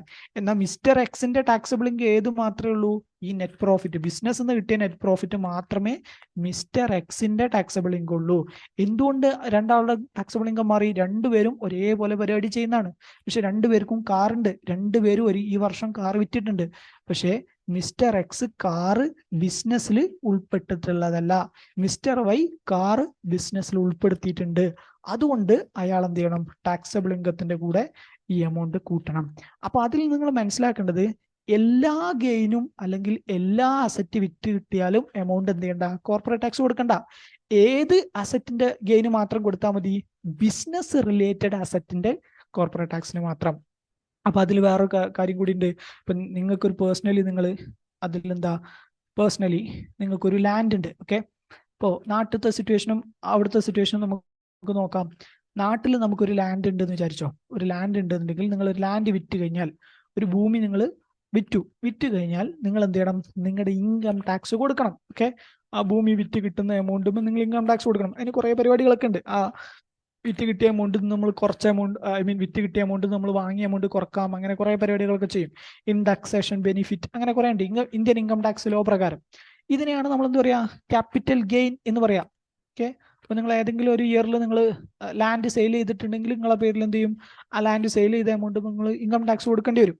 എന്നാൽ സൗദി അറേബ്യയിൽ നിങ്ങൾക്ക് നിങ്ങളുടെ ഒരു പ്രൈവറ്റ് പ്രോപ്പർട്ടി ഉണ്ട്. ഇപ്പൊ നമ്മൾ ഈ പറഞ്ഞ പോലെ കാറ് അല്ലെങ്കിൽ ഒരു ലാൻഡ് ഒക്കെ ഉണ്ട്. ഇത് നിങ്ങൾ വിറ്റ് കിട്ടിയ എമൗണ്ട് നിങ്ങൾ ടാക്സ് കൊടുക്കണോ? ടാക്സ് കൊടുക്കണ്ട. പക്ഷെ അവിടെ കോർപ്പറേറ്റ് ടാക്സ് അല്ലേ? കോർപ്പറേറ്റ് ടാക്സ് ഉണ്ട്. പക്ഷെ എന്താവണം, ആ എമൗണ്ട് അല്ലെങ്കിൽ ആ ഒരു ക്യാപിറ്റൽ ഗെയിൻ വരുന്നത് നിങ്ങളുടെ ബിസിനസ് റിലേറ്റഡ് അസറ്റിൽ നിന്നായിരിക്കണം. അപ്പൊ ബിസിനസ് റിലേറ്റഡ് അസറ്റുമ്പോൾ മാത്രം നമ്മൾ എന്ത് ചെയ്താൽ മതി, കോർപ്പറേറ്റ് ടാക്സ് കൊടുത്താൽ മതി. അല്ലാത്ത അസറ്റ് നിങ്ങൾ വിറ്റാൽ സൗദി അറേബ്യയിൽ എന്ത് ചെയ്യണ്ട, കോർപ്പറേറ്റ് ടാക്സ് കൊടുക്കണ്ട അല്ലെങ്കിൽ ടാക്സ് കൊടുക്കണ്ട. ഓക്കെ, സോ അതാണ് ഇമ്പോർട്ടൻ്റ് ആയിട്ടുള്ള വേറൊരു പോയിന്റ്. അതായത് ടാക്സബിൾ ഇൻകം കാൽക്കുലേറ്റ് ചെയ്യുന്ന സമയത്ത് ബിസിനസ് റിലേറ്റഡ് ആണ് എന്നുണ്ടെങ്കിൽ, അസറ്റ് വിറ്റിട്ടുണ്ടെന്നുണ്ടെങ്കിൽ അതും ഒരു ഗെയിനോ ലോസോ ഉണ്ടാവും. പക്ഷെ എല്ലാ ഗെയിനോ ലോസോ നിങ്ങൾ എന്ത് ചെയ്യേണ്ട, കോർപ്പറേറ്റ് ടാക്സ് കൊടുക്കണ്ട. ബിസിനസ് റിലേറ്റഡ് ആണെന്നുണ്ടെങ്കിൽ മാത്രം കൊടുത്താൽ മതി. ഓക്കെ, ഇനി ഒരു ടാക്സ് പെയർ എന്ത് ചെയ്യാണ്, ഒരു tax pair disposes part of an asset. മുഴുവൻ അസറ്റ് വിറ്റില്ല, ഒരു അസറ്റിന്റെ ഭാഗം വിറ്റു. ഓക്കെ, അങ്ങനെയാണെന്നെങ്കിൽ എന്താ ചെയ്യുക, അസറ്റിന്റെ ഭാഗം എന്ന് പറഞ്ഞാൽ അയാളുടെ ബിസിനസ്സിൽ ഉണ്ടായിരുന്ന ഒരു അസറ്റിന്റെ ഭാഗം അയാൾ വിറ്റു, മുഴുവൻ അസറ്റ് വിറ്റില്ല. അപ്പൊ ഒരു ഉദാഹരണത്തിന് അയാൾക്ക് എന്തുണ്ട്, ഒരു ഫാക്ടറി ഉണ്ട് അല്ലെങ്കിൽ ഒരു മെഷീൻ ഉണ്ട്. മെഷീൻ നമുക്ക് സെപ്പറേറ്റ് ചെയ്യാൻ പറ്റുന്ന മെഷീനാണ്, രണ്ടാക്കി മാറ്റാൻ പറ്റുന്ന മെഷീനാണ്. അതിൽ ഒരു പാർട്ട് വിറ്റു, ഒരു പാർട്ട് വിറ്റില്ല. ഓക്കെ, ഒരു പാർട്ട് അയാൾ തന്നെ കയ്യിൽ വെച്ചു, ഒരു പാർട്ട് വിറ്റു. അപ്പൊ നമ്മൾ എന്താ ചെയ്യുക, സ്വാഭാവികമായിട്ടും നിങ്ങൾ ഉദ്ദേശിക്കുന്നത് തന്നെ എന്ത് ചെയ്യേണ്ടി വരും, ആ വിറ്റ പാർട്ടിനെ നമ്മൾ എന്ത് ചെയ്യണം, അപ്പോർഷൻ ചെയ്യണം. എങ്ങനെ അപ്പോർഷൻ ചെയ്യേണ്ടത് വരിക, അപ്പോർഷൻ ചെയ്യേണ്ടത് കോസ്റ്റ് ബേസ്, നമ്മുടെ കോസ്റ്റ് ബേസ് ഉണ്ടല്ലോ, കോസ്റ്റ് ബേസ് എന്ന് പറഞ്ഞാൽ പറഞ്ഞു WDV ആയിട്ട് എത്രയാണോ നമ്മുടെ ബാലൻസ് ഷീറ്റിൽ വന്ന് കിടക്കുന്ന കോസ്റ്റ് ബേസ്, അതിനെ നമ്മൾ അപ്പോർഷൻ ചെയ്യണം. അപ്പോർഷൻ ചെയ്യേണ്ടത് ഏതൊക്കെയാണ്, പാർട്ട് റീറ്റെയിൻഡും പാർട്ട് വിറ്റതും. Okay, part disposed in accordance with the market value at the time of asset purchased. Asset purchase ചെയ്ത സമയത്തുള്ള ഈ അസറ്റിന്റെ മാർക്കറ്റ് വാല്യൂ ബേസ് ചെയ്തിട്ട്. എങ്ങനെ പറഞ്ഞാൽ, ഒരു ഉദാഹരണത്തിന് ഞാൻ എന്ത് ചെയ്തു, നേരത്തെ പറഞ്ഞ പോലെ ഒരു മെഷീൻ രണ്ടാക്കി മാറ്റാൻ പറ്റുന്ന മെഷീൻ എക്സ്. അപ്പോൾ എക്സിൽ X1 ഉണ്ട്, X2 ഉണ്ട്. X2 ഞാൻ വിറ്റു, X1 ഞാൻ ബിസിനസ്സിൽ തന്നെ കീപ്പ് ചെയ്തു. ഓക്കെ, അപ്പോൾ X2 ആണ് നമ്മൾ സെയിൽ ചെയ്തത്. ഈ സെയിൽ ചെയ്തപ്പോൾ പ്രോഫിറ്റോ ലോസോ നമുക്ക് കിട്ടിയിട്ടുണ്ടാവും അല്ലേ. അപ്പോൾ X2 വിറ്റു, X1 ഞാൻ എന്ത് ചെയ്തു, കീപ്പ് ചെയ്തു. ഒരു പോർഷനാണ് ഞാൻ വിറ്റിട്ടുള്ളൂ, ഫുൾ അസറ്റ് വിറ്റിട്ടില്ല. ഈ എക്സ് എന്ന് പറയുന്ന മെഷീന്റെ മൊത്തം കോസ്റ്റ് ഇപ്പോൾ നമ്മൾ വാങ്ങിയ സമയത്ത് ഈ മെഷീന് മൊത്തം എമൗണ്ട് വന്നത് ഒരു 500 വിചാരിച്ചോ. ഓക്കെ, മൊത്തം മെഷീന് വന്നത് 500 ആയിരുന്നു. 500 നമ്മളിപ്പോൾ അങ്ങനെ വന്ന് ഒരു 5 വർഷം മുന്നേ, നേരത്തെ ചെയ്ത പോലെ 5 വർഷം മുന്നേ വാങ്ങിയതാണ്. ഈ വർഷമായപ്പോൾ ഈ മെഷീൻ എക്സിന് മൊത്തം വില ഇപ്പോൾ ഏകദേശം ഒരു 100 റിയാലായിട്ടുണ്ട്. ഡിപ്രീസിയേഷൻ കഴിഞ്ഞിട്ട് വാങ്ങിയ 5 വർഷം മുന്നേ വാങ്ങിയപ്പോൾ 500 ആയിരുന്നു, ഈ വർഷം ഡിപ്രീസിയേഷൻ കഴിഞ്ഞ് 100 ആയിട്ടുണ്ട്. ഇനി നമ്മൾ ഈ 100 ആയ സമയത്ത് ഇത് രണ്ടും സെപ്പറേറ്റ് അല്ല, ആക്ച്വലി ഇത് ഒറ്റ അസറ്റാണ്. എക്സ് എന്ന് പറഞ്ഞിട്ട് ഒറ്റ അസറ്റായിട്ട് നമ്മൾ വാങ്ങിയത്. പക്ഷെ ഇത് സെപ്പറേറ്റ് ചെയ്യാൻ പറ്റുന്ന ഒരു ടൈപ്പ് ഓഫ് അസറ്റാണ്. അതുകൊണ്ട് നമ്മൾ എന്ത് ചെയ്തു, ഒരു ഭാഗം മാത്രം വിറ്റു. ഓക്കെ, മറ്റേ ഭാഗം നമ്മൾ റീറ്റെയിൻ ചെയ്തു. ഇപ്പോൾ ഇതിന്റെ കോസ്റ്റ് 100 വന്നിട്ടുള്ളത് ഈ ടോട്ടലിനാണ് അല്ലേ, 100 ടോട്ടലിനാണ് വന്നിട്ടുള്ളത്. അങ്ങനെ വിറ്റപ്പോൾ നമുക്കൊരു ഏകദേശം 200 റിയാൽ കിട്ടി. X2 മാത്രമേ നമ്മൾ വിറ്റിട്ടുള്ളൂ, ഈ ഒരു സൈഡ് മാത്രമേ വിറ്റിട്ടുള്ളൂ. വിറ്റതിന് നമുക്കൊരു 200 റിയാൽ കിട്ടി. അപ്പൊ 200 ഡയറക്റ്റ് നമുക്ക് എന്ത് ചെയ്യാൻ പറ്റില്ല, 100 കുറക്കാൻ പറ്റില്ല. എന്തുകൊണ്ടാണ് കുറക്കാൻ പറ്റാത്തത്? 200 ഡയറക്റ്റ് 100 കുറച്ച് കഴിഞ്ഞാൽ നമുക്ക് വിഷയമാണ്. കാരണം എന്താ, 100 എന്ന് പറഞ്ഞു കഴിഞ്ഞാൽ ടോട്ടൽ എക്സ് പോർഷന്റെ വാല്യൂ ആണ് അല്ലെ, ടോട്ടൽ ബിൽഡിങ്ങിന്റെ വാല്യൂ ആണ്. അപ്പൊ നമ്മൾ എന്ത് ചെയ്യണം, ഈ 100നെ ഈ കോസ്റ്റ് ബേസിനെ അപ്പോർഷൻ ചെയ്യണം. അപ്പോർഷൻ ചെയ്യാൻ രണ്ടാക്കി മാറ്റുക. എങ്ങനെ രണ്ടാക്കി മാറ്റുക? ഈ 100നെ എടുത്തിട്ട് നിങ്ങൾ എന്ത് ചെയ്യാം, ഡിവൈഡ് ബൈ 2 അല്ലേ ചെയ്യണ്ടേ, ഡിവൈഡ് ബൈ 2 അല്ലേ ചെയ്യണ്ടേ. ഈ 100നെ എടുത്തിട്ട് ഈ ബിൽഡിംഗ് വാങ്ങിയ സമയത്ത് ഉണ്ടായിരുന്ന രണ്ടിന്റെയും X1ന്റെയും X2ന്റെയും മാർക്കറ്റ് വാല്യൂവിനെ വെച്ചിട്ട് നിങ്ങൾ എന്ത് ചെയ്യുക, അപ്പോർഷൻ ചെയ്യുക. ഇപ്പൊ ഞാൻ വാങ്ങിയ സമയത്ത് X1ന്റെ മാർക്കറ്റ് വാല്യൂ ഏകദേശം ഒരു 500 ആയിരുന്നു, X2ന്റെ വാല്യൂ ഏകദേശം ഒരു 300 ആയിരുന്നു വിചാരിക്കുക. അങ്ങനെയാണെന്നുണ്ടെങ്കിൽ ഈ കോസ്റ്റിനെ നമ്മൾ അപ്പോർഷൻ ചെയ്യുമ്പോൾ 100 ഇൻറ്റു X1ന്റെ പോർഷൻ 100 ഇൻറ്റു 500/800 X2ന്റെ പോർഷൻ 100 ഇൻറ്റു 300/800 800 ഓക്കെ 800 മനസ്സിലായോ? അതായത് രണ്ടിന്റെയും മാർക്കറ്റ് വാല്യൂ വെച്ചിട്ട് എന്ത് ചെയ്യുക, അപ്പോർഷൻ ചെയ്യുക. 500/800 എന്ന് പറഞ്ഞു കഴിഞ്ഞാൽ X1ന്റെ മാർക്കറ്റ് വാല്യൂ 500 ആയിരുന്നു, ടോട്ടൽ വാല്യൂ അന്ന് 800 ആയിരുന്നു എന്ന് വിചാരിക്കുക. മാർക്കറ്റ് വാല്യൂ പർച്ചേസ് ചെയ്ത പ്രൈസ് 500 ആണ്, പക്ഷെ അന്നത്തെ മാർക്കറ്റ് വാല്യൂ 800 ആണ്. മാർക്കറ്റ് വാല്യൂവിന്റെ ബേസിലാണ് നമ്മൾ എന്ത് ചെയ്യുന്നത്, അപ്പോർഷൻ ചെയ്യുന്നത്. അപ്പൊ മാർക്കറ്റ് വാല്യൂ 500/800 പറഞ്ഞു കഴിഞ്ഞാൽ X1ന്റെ പോർഷൻ, X2ന്റെ പോർഷൻ 100 ആണ് ഇന്നത്തെ കോസ്റ്റ് ബേസ്. ഇന്നത്തെ കോസ്റ്റ് ബേസ് 100 ആണ്. ആ 100നെ 300 ആണ് അന്നത്തെ market value. Total market value 300 + 500 എന്ന് പറയുമ്പോൾ 800 ടോട്ടൽ മാർക്കറ്റ് വാല്യൂ. ഇതാണ് എന്ത് വരിക, X2ന്റെ പോർഷൻ വരിക. അപ്പൊ നമ്മൾ എന്താ ചെയ്യേണ്ടത്, ഈ 100 ഇൻറ്റു 300/800 കിട്ടുന്ന ഒരു എമൗണ്ടിനെ നമ്മൾ ഇപ്പൊ അസറ്റ് വിറ്റ് കിട്ടിയ ഒരു എമൗണ്ട് ഉണ്ടല്ലോ, ആ എമൗണ്ട് എന്ത് ചെയ്യുക, കോസ്റ്റ് ആയിട്ട് കുറച്ച് കഴിഞ്ഞാൽ ബാലൻസ് കിട്ടുന്നതാണ് നമ്മുടെ ക്യാപിറ്റൽ ഗെയിൻ. അപ്പൊ അസറ്റ് ഈ പറഞ്ഞ പോലെ രണ്ടായിട്ട് അപ്പോർഷൻ ചെയ്യാൻ പറ്റേണ്ട, അല്ലെങ്കിൽ ആ രീതിയിലാണ് വിറ്റിട്ടുള്ളതെന്നുണ്ടെങ്കിൽ നമ്മൾ എന്ത് ചെയ്യണം, അസറ്റിന്റെ കോസ്റ്റ് ബേസ് എന്ന് പറഞ്ഞാൽ പർച്ചേസ് ചെയ്ത പ്രൈസ് അല്ല, പകരം നമ്മൾ ആ വിൽക്കുന്ന സമയത്ത് നമ്മുടെ ബുക്സിൽ എത്രയാണോ വാല്യൂ ഉണ്ടായിരുന്നത് അതിനെ നമ്മൾ എന്ത് ചെയ്യുക, വാങ്ങിയ സമയത്തുള്ള മാർക്കറ്റ് വാല്യൂവിന്റെ ബേസിൽ എന്ത് ചെയ്യുക, അപ്പോർഷൻ ചെയ്യുക. ഓക്കെ, സോ അതാണ് ഇവിടെ പറയുന്നത്. ഒരു ടാക്സ് പെയർ ഒരു അസറ്റിന്റെ പാർട്ട് വിറ്റു, മുഴുവൻ വിറ്റില്ല, ഒരു പാർട്ട് വിറ്റ് കഴിഞ്ഞാൽ നിങ്ങൾ എന്ത് ചെയ്യണം, cost base of the asset. Cost base എന്ന് പറഞ്ഞു കഴിഞ്ഞാൽ നമുക്ക് അസറ്റ് വാങ്ങിയതിന് ശേഷം നമ്മൾ ഡിപ്രീസിയേഷൻ എടുത്ത് ആ അസറ്റ് എത്രയാണോ നമ്മൾ വിറ്റ ദിവസം വാല്യൂ വന്നത് അതിനെയാണ് നമ്മൾ കോസ്റ്റ് ബേസ് എന്ന് പറയുന്നത്. ആ കോസ്റ്റ് ബേസിനെ നിങ്ങൾ അപ്പോർഷൻ ചെയ്യണം. എങ്ങനെ അപ്പോർഷൻ ചെയ്യേണ്ടത്, പാർട്ട് റീറ്റൈൻഡ്, നിങ്ങൾ പാർട്ട് നിലനിർത്തിയ പാർട്ടും പാർട്ട് ഡിസ്പോസ്ഡ് വിറ്റ പാർട്ടും in accordance with their market value at the time of asset purchase. Asset purchase ചെയ്ത സമയത്തുള്ള മാർക്കറ്റ് വാല്യൂ ബേസ് ചെയ്തിട്ട്. ഓക്കെ, ഇനി അസറ്റുമായി ബന്ധപ്പെട്ട് വേറെ 2 പോയിന്റുകൾ കൂടി നമുക്ക് പഠിക്കാണ്ട്. ഒന്ന്, expenses incurred to alter or improve a non depreciable asset are added to cost base of the asset. അത് അസറ്റിന്റെ ഒരു ജനറൽ അക്കൗണ്ടിങ് ടേം ആണ്. എന്ത്, ഇപ്പൊ നമ്മൾ ഒരു അസറ്റ് വാങ്ങി, ഓക്കെ, അസറ്റ് വാങ്ങി, ഒരു മെഷീൻ വാങ്ങിയിട്ട് മെഷീനിൽ നമ്മൾ കുറച്ച് റിപ്പയർ ആൻഡ് മെയിൻ്റെനൻസ് നടത്തി. ഇത് അക്കൗണ്ടിങ് റൂളിലും ഇങ്ങനെ തന്നെയാണ് നമ്മൾ പഠിക്കുക. ഓക്കെ, ഒരു റിപ്പയർ ആൻഡ് മെയിൻ്റെനൻസ് നടത്തി. അസറ്റിന് റിപ്പയർ ആൻഡ് മെയിൻ്റെനൻസ് നടത്തി കഴിഞ്ഞാൽ നമുക്കറിയാം, അസറ്റ് റിപ്പയർ ആൻഡ് മെയിൻ്റെനൻസ് നടത്തി കഴിഞ്ഞാൽ നമ്മൾ എന്ത് ചെയ്യും, പ്രോഫിറ്റ് ആൻഡ് ലോസ് അക്കൗണ്ടിൽ റിപ്പയർ ആൻഡ് മെയിൻ്റെനൻസ് എന്ന് പറഞ്ഞ ഒരു എക്സ്പെൻസ് കാണിക്കും അല്ലേ. എന്നാൽ അതേ സ്ഥാനത്ത് ഈ അസറ്റ് ഇത്രയും കാലം തന്നിരുന്ന ഔട്ട്പുട്ട് 100 യൂണിറ്റ് ആയിരുന്നു. 100 യൂണിറ്റ് ഔട്ട്പുട്ട് തന്നുകൊണ്ടിരുന്ന അസറ്റ് ആയിരുന്നു. നമ്മൾ ഈ റിപ്പയർ ആൻഡ് മെയിൻ്റെനൻസ് നടത്തിയോടുകൂടി അസറ്റിന്റെ യൂണിറ്റ് 100ൽ നിന്ന് 200 ആയി, 200 യൂണിറ്റ് തരാൻ തുടങ്ങി. ഓക്കെ, അങ്ങനെയാണെന്നുണ്ടെങ്കിൽ ശരിക്കും നമ്മൾ ഈ അസറ്റിനെ റിപ്പയർ ആൻഡ് മെയിൻ്റെനൻസ് അല്ല നടത്തിയിട്ടുള്ളത്, നമ്മൾ ഈ അസറ്റിന്റെ പെർഫോമൻസ് ഇംപ്രൂവ്മെന്റ് ആണ് നടത്തിയിട്ടുള്ളത്. അങ്ങനെയാണെന്നുണ്ടെങ്കിൽ ഈ റിപ്പയർ ആൻഡ് മെയിൻ്റെനൻസ് കൊണ്ടുപോയിട്ട് പ്രോഫിറ്റ് ആൻഡ് ലോസ് അക്കൗണ്ടിലേക്കല്ല തള്ളേണ്ടത്, പകരം അസറ്റിന്റെ വാല്യൂവിന്റെ കൂടെ കൂട്ടുകയാണ് വേണ്ടത്. ഓക്കെ, അതാണ് ഈ പോയിന്റ് പറഞ്ഞത്. ഇത് അക്കൗണ്ട്സിലും അങ്ങനെ തന്നെ ചെയ്യാം. നമുക്ക് വേണമെങ്കിൽ ഒരു ഉദാഹരണം അതിൽ നോക്കാം. ഓക്കെ, ഇപ്പൊ നമ്മുടെ അസറ്റ് 100 റിയാലുള്ള ഒരു അസറ്റ് നമ്മളെ കയ്യിലുണ്ട്, 100 റിയാലുള്ള ഒരു മെഷീൻ നമ്മളെ കയ്യിലുണ്ട്. ഓക്കെ, നമ്മൾ എന്ത് ചെയ്തു, നമ്മളെ മെഷീൻ ഫാക്ടറിയിലുള്ള ആൾക്കാർ പറഞ്ഞു ഈ മെഷീന് കുറച്ച് കംപ്ലൈന്റ് ഒക്കെ വരുന്നുണ്ട്, ഒന്ന് റിപ്പയർ ചെയ്യണമെന്ന് പറഞ്ഞു. നമ്മളൊരു 50 റിയാലിന്റെ റിപ്പയർ നടത്തി ഈ മെഷീനെ. ഈ മെഷീൻ യൂസ് ചെയ്ത് നമുക്കൊരു 100 യൂണിറ്റ് ഉണ്ടാക്കാൻ പറ്റുമായിരുന്നു. 100 യൂണിറ്റ് നമ്മൾ സാധനങ്ങൾ ഗുഡ്സ് പ്രൊഡ്യൂസ് ചെയ്യാൻ പറ്റുമായിരുന്നു. നമ്മൾ 50 റിയാലിന്റെ റിപ്പയർ നടത്തി, മെഷീൻ 50 റിയാലിന്റെ റിപ്പയർ നടത്തി, സ്റ്റിൽ മെഷീൻ 100 യൂണിറ്റ് തന്നെയാണ് തരുന്നത്. റിപ്പയർ നടത്തിയോടുകൂടി മെഷീന്റെ കംപ്ലൈന്റ് ഒക്കെ ശരിയായി, പഴയ പോലെ തന്നെ വർക്ക് ചെയ്യാൻ തുടങ്ങി.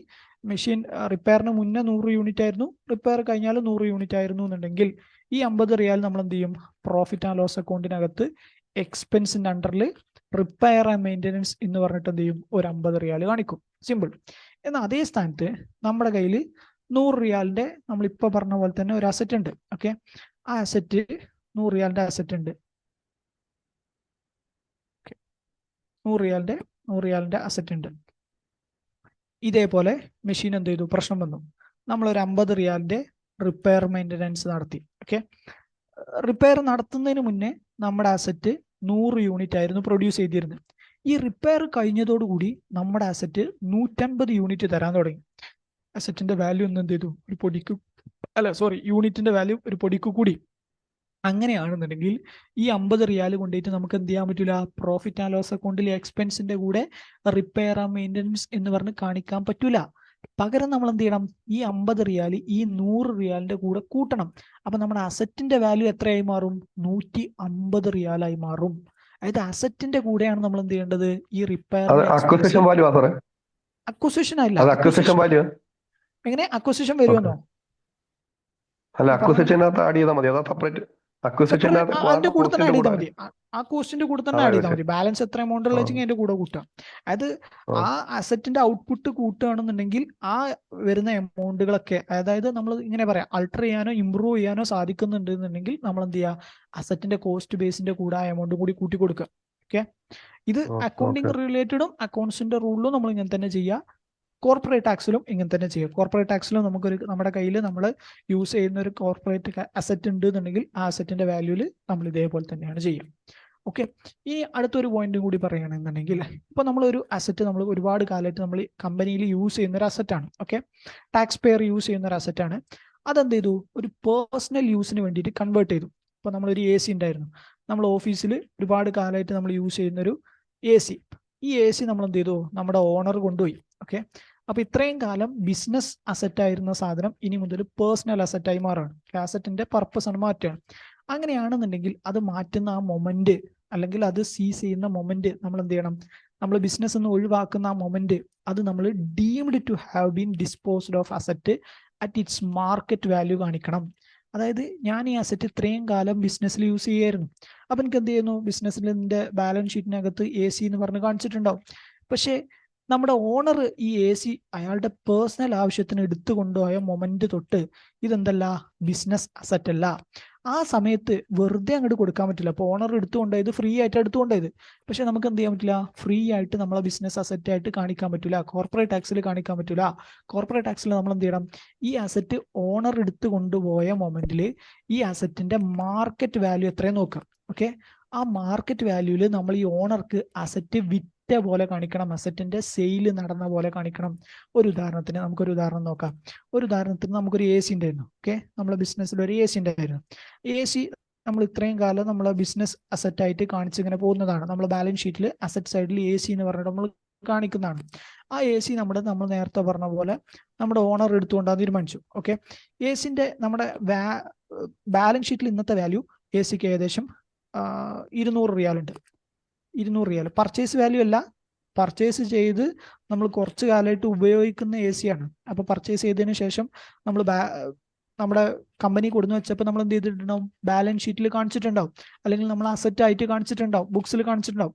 എന്നിട്ട് നമ്മൾ ഓരോ വർഷവും ഈ അസറ്റുമ്പോൾ ഡിപ്രീസിയേഷൻ ഇങ്ങനെ എടുത്തെടുത്ത് പോകുന്നുണ്ടാവും. അങ്ങനെ ഏകദേശം 200 റിയാലായി നിൽക്കുന്ന AC ആണ്. ഓക്കെ, 200 റിയാലായി നിൽക്കുന്ന AC ആണ്. ഈ AC നമ്മൾ എന്ത് ചെയ്യാൻ പോടെ? നമ്മുടെ ഓണർ വന്നിട്ട് അയാൾ പറഞ്ഞു, എന്ത് ഈ ഫ്രീ ആയിട്ട് ഞാൻ എന്ത് ചെയ്യണം? ഈ AC കൊണ്ടുപോകണം പറഞ്ഞു. ഞാൻ ഈ AC എൻ്റെ വീട്ടിലേക്ക് കൊണ്ടുപോകണം, ഇനി ബിസിനസ്സിൽ യൂസ് ചെയ്യുന്നില്ല, ഫ്രീ ആയിട്ട് കൊണ്ടുപോകണം പറഞ്ഞു. കൊണ്ടുപോയിക്കോട്ടെ, കുഴപ്പമൊന്നുമില്ല. 200 റിയാലായിരുന്നു അസറ്റിന്റെ ബുക്സിൽ വാല്യൂ. ഓക്കെ, പക്ഷെ അന്നത്തെ വില, ഈ അസറ്റ് AC കുറെ കാലമായിട്ട് ഉപയോഗിക്കല്ലേ, അന്നത്തെ വില ഈ ACന്റെ മാർക്കറ്റ് വാല്യൂ ഏകദേശം 50 റിയാലേ ഉള്ളൂ. നമ്മുടെ ബുക്സിൽ ഡിപ്രീസിയേഷൻ കഴിഞ്ഞ എമൗണ്ട് വരുന്നതെന്നുള്ളൂ. പക്ഷേ AC പഴയ മോഡലാണ്. ഇന്ന് ഈ മാർക്കറ്റിൽ AC വിൽക്കുകയാണെങ്കിൽ 50 റിയാലേ കിട്ടുള്ളൂ. ഇയാൾ ഇത് ഫ്രീ ആയിട്ടാണ് കൊണ്ടുപോയത്. അങ്ങനെയാണെന്നുണ്ടെങ്കിൽ കോർപ്പറേറ്റ് ടാക്സ് ചെയ്യുന്ന സമയത്ത് നമ്മളിത് ഫ്രീ ആയിട്ട് കാണിച്ചതുകൊണ്ട് ഫ്രീ അല്ലേ, അതുകൊണ്ട് നമ്മൾ എമൗണ്ട് ഒന്നും കാണിക്കണ്ട എന്ന് വിചാരിച്ചു കഴിഞ്ഞാൽ തെറ്റാണ്. പകരം നമ്മൾ എന്ത് ചെയ്യണം, കോർപ്പറേറ്റ് ടാക്സിൽ ഈ 50 റിയാൽ ഉണ്ടല്ലോ, ഈ 50 റിയാലിനെ നമ്മൾ എന്ത് ചെയ്യണം, ഗെയിൻ ആണെന്നുണ്ടെങ്കിൽ സെയിൽ വാല്യൂ ആയിട്ട് എടുക്കണം. അതായത് 50 റിയാൽ നമ്മുടെ സെയിൽ വാല്യൂ, മാർക്കറ്റ് വാല്യൂ ആണ്. മാർക്കറ്റ് വാല്യൂവിനെ നമ്മൾ എന്ത് ചെയ്യുക, സെയിൽ വാല്യൂ ഒക്കെ മാറ്റുക. ഓണർക്ക് 50 റിയാലിനാണ് വിറ്റതെന്ന് വിചാരിക്കുക. 50 sale minus purchase value, purchase ആയിട്ട് നമ്മളിവിടെ കാണേണ്ട, പർച്ചേസ് വാല്യൂല് കോസ്റ്റ് ബേസ്, പർച്ചേസ് വാല്യൂ അല്ലെങ്കിൽ കോസ്റ്റ് ബേസ് 200 റിയാലാണെന്ന് വിചാരിക്കുക. 200 റിയാലാണെന്നുണ്ടെങ്കിൽ മൈനസ് 150 ആണ്, ലോസ് ആണ്. ഇനി അതേ പകരം വേറൊരു സിറ്റുവേഷൻ, എ സിക്ക് പകരം ഒരു ഒരു ഒരു ഒരു ഒരു നല്ലൊരു മെഷീൻ, ഓക്കെ, ഒരു നല്ല മെഷീനാണ്. മെഷീന് ഇപ്പോൾ നമ്മുടെ ബുക്സിലുള്ള വാല്യൂ, നമ്മളെ ബാലൻസ് ഷീറ്റിൽ ഈ മെഷീന് ഒരു 300 റിയാലേ ഉള്ളൂ. ഓക്കെ, ഈ മെഷീൻ ഓണർ എന്ത് ചെയ്തു, ഫ്രീ ആയിട്ട് എടുത്തുകൊണ്ടുപോയി. നമ്മൾ നേരത്തെ പറഞ്ഞ പോലെ ഓണർ ഫ്രീ ആയിട്ട് എടുത്തുകൊണ്ടുപോയി. ഈ മെഷീൻ്റെ ഇന്നത്തെ മാർക്കറ്റ് വാല്യൂ എന്ന് പറയുന്നത് ഏകദേശം 500 റിയാലാണ്. നമ്മുടെ ബുക്സിൽ 300 റിയാലേ ഉള്ളൂ, പക്ഷേ മാർക്കറ്റിൽ ഈ അസറ്റിന് എന്തുണ്ട്, 500 റിയാൽ വില ഉണ്ട്. ഓണർ ഇത് ഫ്രീ ആയിട്ട് എടുത്തുകൊണ്ടേക്കാണ്. അപ്പം നമ്മൾ കോർപ്പറേറ്റ് ടാക്സ് വർക്കിങ്സ് ചെയ്യുന്ന സമയത്ത് നമ്മൾ ഇതോടെയും കാണിച്ചില്ല എന്നുണ്ടെങ്കിൽ ഞാൻ പറഞ്ഞു തെറ്റാണ്. ഫ്രീ ആയിട്ട് അയാൾ എടുത്തു കൊണ്ടുപോയാണ്, ഓണർ എടുത്തു കൊണ്ടുപോയതാണെന്നുണ്ടെങ്കിൽ നമ്മൾ എന്ത് ചെയ്യണം, കോർപ്പറേറ്റ് ടാക്സിൽ ഇതിന്റെ മാർക്കറ്റ് വാല്യൂവിനെ സെയിൽ എമൗണ്ട് ആയിട്ട് കാണിക്കണം. അപ്പൊ ഇതിന്റെ മാർക്കറ്റ് വാല്യൂ എന്ന് പറഞ്ഞു കഴിഞ്ഞാൽ 500 റിയാലാണ്. അപ്പൊ നമ്മൾ സെയിൽ എമൗണ്ട് ആയിട്ട് നമ്മൾ മെഷീൻ വിറ്റു, അതായത് ഈ നമ്മളെ കമ്പനിയിൽ നിന്ന് മെഷീൻ വിറ്റ പോലെ നമ്മൾ കാണിക്കാം. മെഷീൻ വിറ്റത് 500 റിയാലാണ്. ഓക്കെ, 500 റിയാൽ നമ്മൾ market value. Okay, and minus ചെയ്യേണ്ടത് ഈ മെഷീന്റെ കോസ്റ്റ് ബേസ്. കോസ്റ്റ് ബേസ് എത്രയാ, നമ്മളെ ബുക്സിൽ ഉണ്ടായിരുന്ന എമൗണ്ട് 300 റിയാൽ. ബാലൻസ് എത്ര ഉണ്ട് നമുക്ക് ലാഭം, 200 റിയാല് നമുക്ക് ലാഭമാണ് അല്ലേ. 500 റിയാൽ മാർക്കറ്റ് വാല്യൂ ആണ്. പക്ഷേ ഈ പൈസ നമുക്ക് ഓണർ തന്നിട്ടുണ്ടോ, ഇല്ല. ബട്ട് സ്റ്റിൽ നമ്മൾ എന്ത് ചെയ്യണം, ഇങ്ങനെ കാണിക്കണം. ഓണർ ഫ്രീ ആയിട്ട് എടുത്തു കൊണ്ടുപോയി എന്ന് വിചാരിച്ചിട്ട് അതും എന്ത് വരില്ല, കോർപ്പറേറ്റ് ടാക്സിൽ നിന്ന് നമ്മൾ രക്ഷപ്പെടൂല. നമ്മൾ എന്ത് ചെയ്യണം, നമ്മൾ അതിന്റെ മാർക്കറ്റ് വാല്യൂവിനെ നമ്മൾ സെയിൽ വാല്യൂ പോലെ കാണിച്ചാൽ മാത്രമേ നമ്മളെ ബുക്സിൽ നിന്ന് എന്ത് ചെയ്യാൻ പറ്റുള്ളൂ, ഈ മെഷീൻ ഒഴിവാക്കാൻ പറ്റുള്ളൂ. അപ്പൊ അങ്ങനെ ഒഴിവാക്കണം എന്നുണ്ടെങ്കിൽ സെയിൽസ് കാണിക്കണം. സെയിൽസ് കാണിക്കുമ്പോൾ നമ്മൾ എന്ത് ചെയ്യണം, മാർക്കറ്റ് വാല്യൂവിൽ സെയിൽസ് കാണിക്കണം. ഇപ്പൊ ഇവിടെ നമുക്ക് എന്തുണ്ട്, ഒരു 200 റിയാൽ ഗെയിൻ ഉണ്ട് അല്ലെ. ഈ ഗെയിൻ നമ്മൾ നേരത്തെ പറഞ്ഞ പോലെ gain on sale of asset എന്ന് പറഞ്ഞിട്ട് 200 റിയാൽ നമ്മുടെ കോർപ്പറേറ്റ് ടാക്സിൽ ടാക്സബിൾ ഇൻകം കാൽക്കുലേറ്റ് ചെയ്യുന്ന സ്ഥലത്ത് ഇതും കൂടി കൂട്ടണം. ഓക്കെ, അപ്പോൾ ടാക്സബിൾ ഇൻകം എന്ന് പറഞ്ഞു കഴിഞ്ഞാൽ ജസ്റ്റ് നമ്മുടെ നെറ്റ് പ്രോഫിറ്റ് എന്ന് കിട്ടുന്ന, നമ്മുടെ ബുക്ക് പ്രോഫിറ്റ് എന്ന് കിട്ടുന്ന, അല്ലെങ്കിൽ balance sheet profit and loss account നിന്ന് കിട്ടുന്ന ആ പ്രോഫിറ്റ് തന്നെ ഡയറക്റ്റ് എടുത്തിട്ടാണ് 20% അടിക്കലല്ല.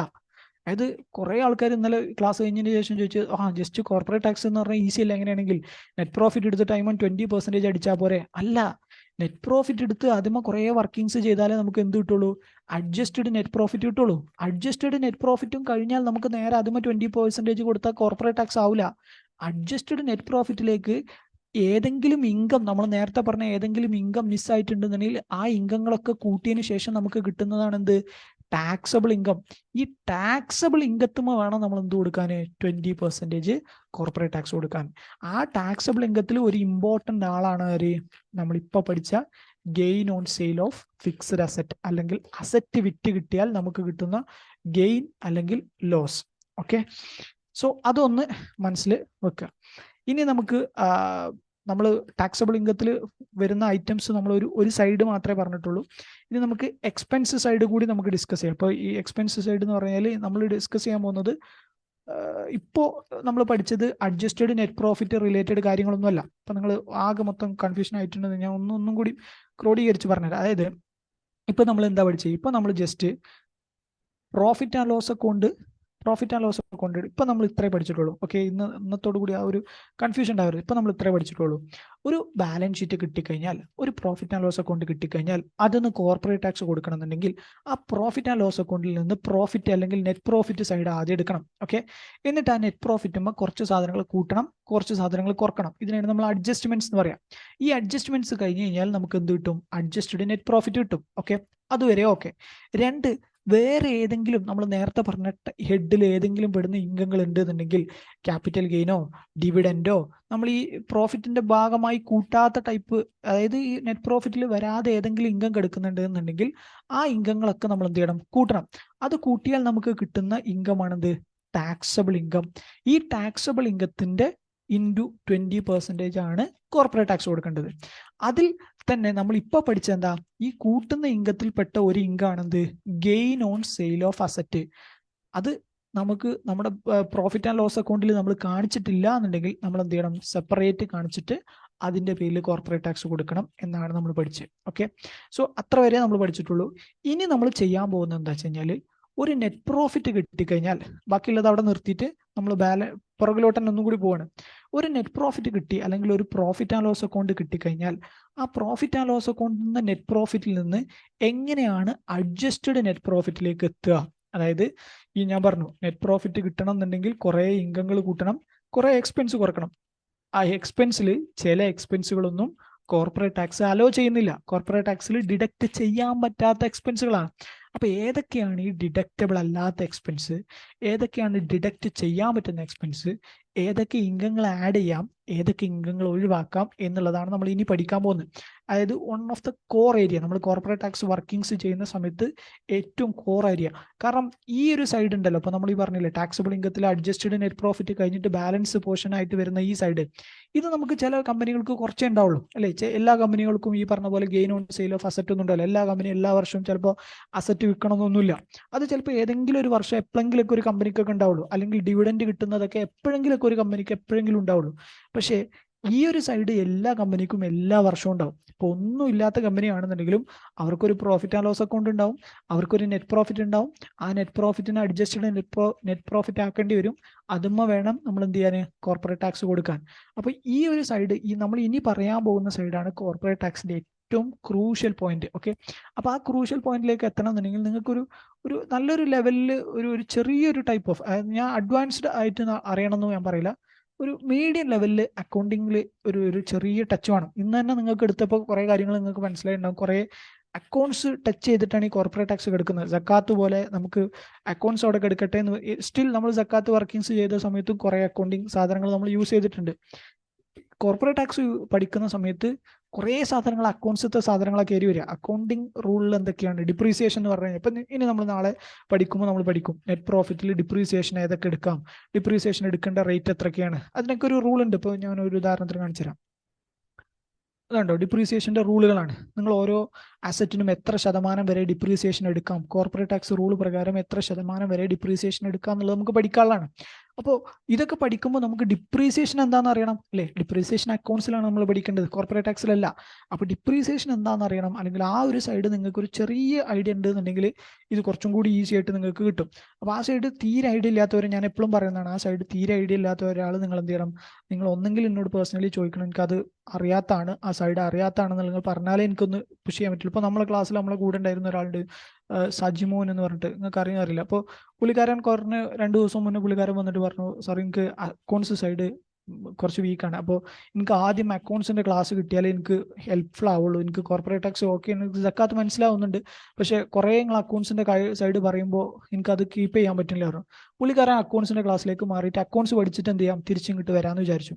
അപ്പം അങ്ങനെ ഉള്ള ആൾക്കാരുണ്ടെന്നുണ്ടെങ്കിൽ പറയണം. ഓക്കെ, അല്ലാതെ വെറുതെ ഇരിക്കരുത്. കേട്ടിട്ട് അക്കൗണ്ട്സ് അറിയാതെ കോർപ്പറേറ്റ് ടാക്സ് ആദ്യം, അങ്ങനെ നിർബന്ധമൊന്നുമില്ല, നിങ്ങൾ കോർപ്പറേറ്റ് ടാക്സിൽ ക്ലാസ് എടുക്കുന്നു എന്നുള്ളൂ. നിങ്ങൾക്ക് അക്കൗണ്ട്സിൽ ബേസ് ഇല്ല എന്നുണ്ടെങ്കിൽ നിങ്ങൾ എന്ത് ചെയ്യണം, ആ സൈഡ് ഒന്ന് കവർ ചെയ്തിട്ട് ഇങ്ങോട്ട് തിരിച്ചു വരുന്നതായിരിക്കും കുറച്ചും കൂടി better.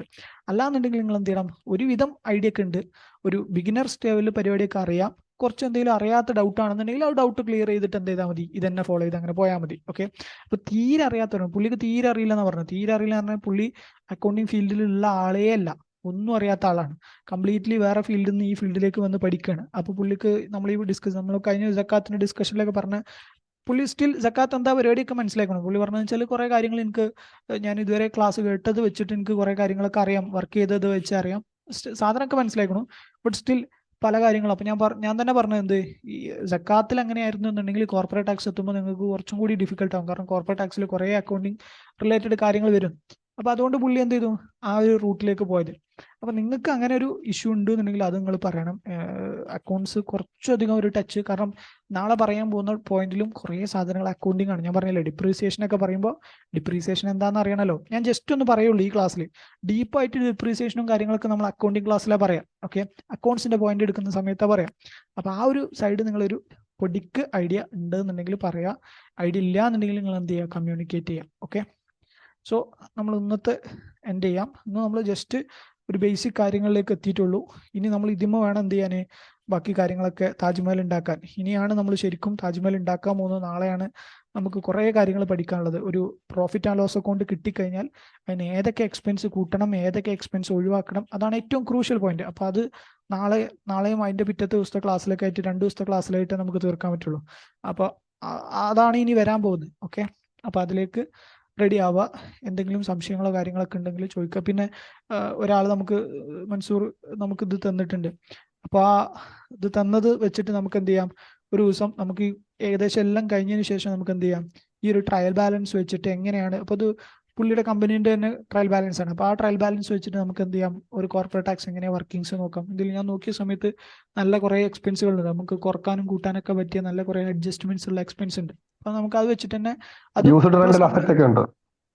Used rental asset sales revenue ഉണ്ട്. ഓക്കെ, അസറ്റിന്റെ ഇപ്പൊ നമ്മളിപ്പോ പറഞ്ഞ സാധനങ്ങളൊക്കെ ഉണ്ട് അല്ലേ? എല്ലാം ഉണ്ട്, മൊത്തം ഉണ്ട്. കാരണം എക്യുപ്മെന്റ് റെന്റൽ കമ്പനിയാണ്.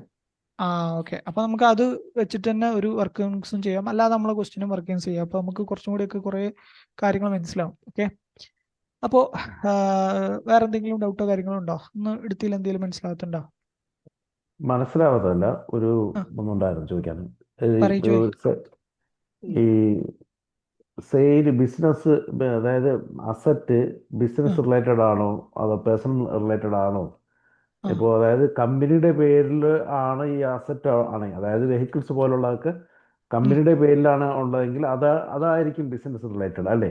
അതെ, ബിസിനസ് റിലേറ്റഡ്. അപ്പോൾ അത് സെയിൽ ചെയ്യുമ്പോഴല്ലേ ഈ നേരത്തെ പറഞ്ഞ പോലെ അതെ, അത് വരിക. അപ്പോൾ പേഴ്സണൽ അസറ്റ് വിറ്റാ വരില്ല. ഓക്കെ, ഒരു ഡൗട്ട് വെച്ചോട്ടെ. ചോദിക്കേ. നമ്മുടെ കമ്പനിയിൽ ഈ എക്യുപ്മെന്റ് സെയിൽ ചെയ്യുന്നുണ്ട്, ഈ അമേരിക്കയിൽ US-ലേക്കൊക്കെ കയറ്റിവിടുന്നുണ്ട്. അപ്പൊ അത് സീറോ വാറ്റ് ആണ്, സീറോ വാറ്റ് സെയിലാണ്. അതിനകത്ത് ടാക്സ് കൊടുക്കണ്ടല്ലോ, ടാക്സ് വേണ്ട, എക്സ്പോർട്ട് ആയതുകൊണ്ട് ടാക്സ് വേണ്ട. പക്ഷെ അതിനകത്ത് കോർപ്പറേറ്റ് ടാക്സ് ആപ്ലിക്കബിൾ അല്ലേ? വരുമല്ലേ? അപ്പൊ അത് നമ്മൾ മാർക്കറ്റ് വാല്യൂ നോക്കി അങ്ങനെയാണോ ചെയ്യേണ്ടത് അതിന്റെ? അതോ ഡിപ്രീസിയേഷൻ കഴിഞ്ഞിട്ട് ടാക്സ് ഇല്ല എന്നിട്ട് നിങ്ങൾ എമൗണ്ട് സെയിൽ ചെയ്യുമ്പോ ഒരു സെയിൽ വാല്യൂ ഇടുന്നില്ല? അവർക്ക് ടാക്സ് ഇല്ലെങ്കിൽ റവന്യൂ ഉണ്ട്, റവന്യൂ ഇല്ലേ? എമൗണ്ട് ഉണ്ട്, ആ റവന്യൂ തന്നെ. അപ്പോൾ അതിനകത്ത് ഡിപ്രീസിയേഷൻ കോസ്റ്റ് ആണെന്ന് കുറയ്ക്കണ്ടല്ലോ? ഇല്ല. അത് കാരണം അത് എന്താ വെച്ചാൽ അത് ഇത് തമ്മിൽ വ്യത്യാസമുണ്ട്. ഇവിടെ നമ്മൾ ഡിസ്കസ് ചെയ്ത ഗെയിൻ സെയിൽ എന്ന് പറഞ്ഞാൽ നിങ്ങളുടെ കമ്പനിയുടെ ബിസിനസ് അതാണ് അല്ലെ? നിങ്ങൾ കമ്പനിയുടെ മേജർ ബിസിനസ് നിങ്ങളിപ്പോ സാധനങ്ങൾ, അല്ലാതെ ഔട്ട് ഓഫ് ദി ബോക്സ് ഒരു അസറ്റ് വിൽക്കൊന്നുമില്ല. ഇപ്പൊ നമ്മൾ ഈ ഡിസ്കസ് ചെയ്തെന്ന് വെച്ചാൽ ഞാൻ പറഞ്ഞില്ലേ, ഒരു കമ്പനിക്ക് സെപ്പറേറ്റ് വേറെ ബിസിനസ് ആണ്. ഇപ്പൊ നമ്മൾ നേരത്തെ പറഞ്ഞ പോലെ ചപ്പൽ വിൽക്കുന്ന ബിസിനസ്സോ അല്ലെങ്കിൽ വേറെ എന്തെങ്കിലും ബിസിനസ്സാണ്. അവരുടെ ഒരൊറ്റ അസറ്റ് വിൽക്കുന്നുള്ളൂ, അത് എപ്പോഴെങ്കിലും ഒരു അസറ്റ് വിൽക്കുന്നുണ്ടാവുള്ളൂ. അങ്ങനെയുള്ള കേസാണ് നമ്മൾ ഈ ഡിസ്കസ് ചെയ്തൊക്കെ. നിങ്ങൾ പറഞ്ഞതെന്ന് വെച്ച് കഴിഞ്ഞാല് ബിസിനസ്സേ ഇതാണ്. ഓക്കെ, ബിസിനസ്സേ അസറ്റ് വിൽക്കുന്നതാണെങ്കിൽ അല്ലല്ല, ബിസിനസ് ഞങ്ങളുടെ ബിസിനസ് എന്ന് പറഞ്ഞാൽ അസറ്റ് സെയിൽ അല്ല. ബിസിനസ് എന്ന് പറയുന്നത് എക്യുപ്മെന്റ്, ഞങ്ങളുടെ ഓൺ എക്യുപ്മെന്റ് റെന്റൽ കൊടുക്കുക. ഓക്കെ, അപ്പൊ അത് എപ്പോഴും ഉള്ള കേസല്ല, കണ്ടിന്യൂസ്ലി ചെയ്യുന്ന പരിപാടിയല്ല അസറ്റ് സെയിൽ ചെയ്യുന്നത്. അല്ലല്ല, വരും, വർഷത്തിൽ ഒരെണ്ണമൊക്കെ ചിലപ്പോ വരും, ചിലപ്പോ വന്നില്ലെന്ന് വരും, ചിലപ്പോ ഈ റൂൾ തന്നെ എടുക്കണ്ടേ? അതായത് നമ്മള് ഡിപ്രീസിയേഷൻ ബുക്ക് വാല്യൂ നിലവിലെ ബുക്ക് വാല്യൂ നോക്കിയിട്ട് ആ ബുക്ക് ഇപ്പം വന്നത് കുറച്ച്, ഇപ്പം വന്ന നമ്മൾ സെയിൽ ചെയ്ത എമൗണ്ട് കുറച്ച് ബാലൻസ് ഉള്ള എമൗണ്ടിന് മേളിൽ. അതെ, അത് നിങ്ങൾ, ഞാനൊരു കാര്യം ചോദിക്കട്ടെ, ഈ അസറ്റ് സെയിൽ ചെയ്യുന്നത് നിങ്ങൾ P&L ത്രൂ കൊണ്ടുപോകാറുണ്ടോ? ഇല്ല, P&L കൊണ്ടുപോകുന്നത് P&L അണ്ടറില്ല കൊണ്ടുവരുന്നത്. സാറിന് ട്രയൽ നോക്കി അറിയാം. P&L കൊണ്ടുപോകുന്നുണ്ടെങ്കിൽ P&L സൈഡിൽ, ഇൻകം സൈഡിൽ ഓൾറെഡി ഇതിന്റെ ഇൻകോ എക്സ്പെൻസും കയറിയിട്ടുണ്ടാവും. അപ്പൊ ബാലൻസ് ഉള്ള എമൗണ്ട് തന്നെ കയറുള്ളൂ. മനസ്സിലായോ? P&L കൊണ്ടുപോകുന്നുണ്ടെങ്കിൽ P&L ഇൻകത്തിൽ നിങ്ങൾ ഓൾറെഡി സെയിൽ ചെയ്തതും നിങ്ങൾ ഈ പർച്ചേസ് അല്ലെങ്കിൽ WDV എമൗണ്ട് എക്സ്പെൻസ് സൈഡിലൂടെയും കയറി പോകുന്നുണ്ടാവും. കാരണം നിങ്ങൾ ഇതിനെ റൈറ്റ് ഓഫ് ചെയ്യണമല്ലോ, അസറ്റിനെ റൈറ്റ് ഓഫ് ചെയ്ത് കളയണമല്ലോ, എന്നാലല്ലേ ഈ അസറ്റ് നിങ്ങൾ സെയിൽ ചെയ്ത പോലെ കാണിക്കുള്ളൂ. അപ്പൊ നിങ്ങൾ എക്സ്പെൻസ് സൈഡിൽ ഇതിന്റെ അപ്പൊ ആ ബാലൻസ് ഉള്ള പ്രോഫിറ്റ് എമൗണ്ട് നിങ്ങൾ ടോട്ടൽ പ്രോഫിറ്റ് ഓൾറെഡി കയറിയിട്ടുണ്ടാവും. അപ്പൊ പിന്നെ നിങ്ങൾ ഒന്നും ചെയ്യണ്ട. എന്നാൽ നേരെ മറിച്ച് P&L കൊണ്ടുപോകുന്നില്ല എന്നുണ്ടെങ്കിൽ നിങ്ങൾ നമ്മൾ ഈ പറഞ്ഞ പോലെ ചെയ്യണം. അതായത് ആ വിറ്റ എമൗണ്ട് എടുക്കുക, എന്നിട്ട് ആ അസറ്റിന്റെ WDV എത്ര വെച്ചെങ്കിൽ അത് കുറക്കുക, ബാലൻസ് എമൗണ്ട് നിങ്ങൾ income, profit, total corporate tax calculate ചെയ്യുമ്പോൾ ടാക്സബിൾ ഇൻകത്തിന്റെ കൂടെ കൂട്ടുക. മനസ്സിലായോ? അങ്ങനെ ഇതിപ്പോ ഇത് പിയാൻഡലാണ് ഗ്രൂപ്പായിട്ട് വെച്ചേക്കുന്നത്. പിയാൻഡന്റെ അണ്ടറിലാണ് ഇത് കൊണ്ടുവന്നേക്കുന്നത്. Revenue for used rental asset merchandise. ഒന്നും ചെയ്യണ്ട. അപ്പൊ നിങ്ങൾ ഈ പരിപാടി ചെയ്യണ്ട. കാരണം ഓൾറെഡി നിങ്ങൾ അതിന്റെ റവന്യൂ എടുത്തു കഴിഞ്ഞു, കോസ്റ്റ് കൊടുത്തിട്ടുണ്ടാവും. അതിന്റെ നെറ്റ് പ്രോഫിറ്റ്, അതിന്റെ നമ്മുടെ ടോട്ടൽ പ്രോഫിറ്റിന്റെ കൂടെ അതിന്റെ പ്രോഫിറ്റ് കൂടിയിട്ടുണ്ടാവും. നെറ്റ് പ്രോഫിറ്റിൽ ഉണ്ട്. പക്ഷെ അതിനകത്ത് അഡ്ജസ്റ്റ് ചെയ്യേണ്ട കാര്യമില്ലേ? ആ അഡ്ജസ്റ്റ്മെന്റ് എടുത്തിട്ടുണ്ട്. അത് ഈ അഡ്ജസ്റ്റ്മെന്റ് അല്ല, ബാക്കിയുള്ള അഡ്ജസ്റ്റ്മെന്റുകളൊക്കെ നമ്മൾ ഇനിയിപ്പോ പഠിക്കാൻ പോകുന്ന ഫൈന് കാര്യങ്ങൾ, അങ്ങനത്തെ അഡ്ജസ്റ്റ്മെന്റുകളൊക്കെ, അല്ലാതെ ഇതുമായി ബന്ധപ്പെട്ട അഡ്ജസ്റ്റ്മെന്റ് ഒന്നും നടത്തണ്ട. ഗെയിൻ ഓർ സെയിൽ ഓഫ് അസറ്റുമായി അഡ്ജസ്റ്റ്മെന്റ് ഒന്നും നടത്തണ്ട.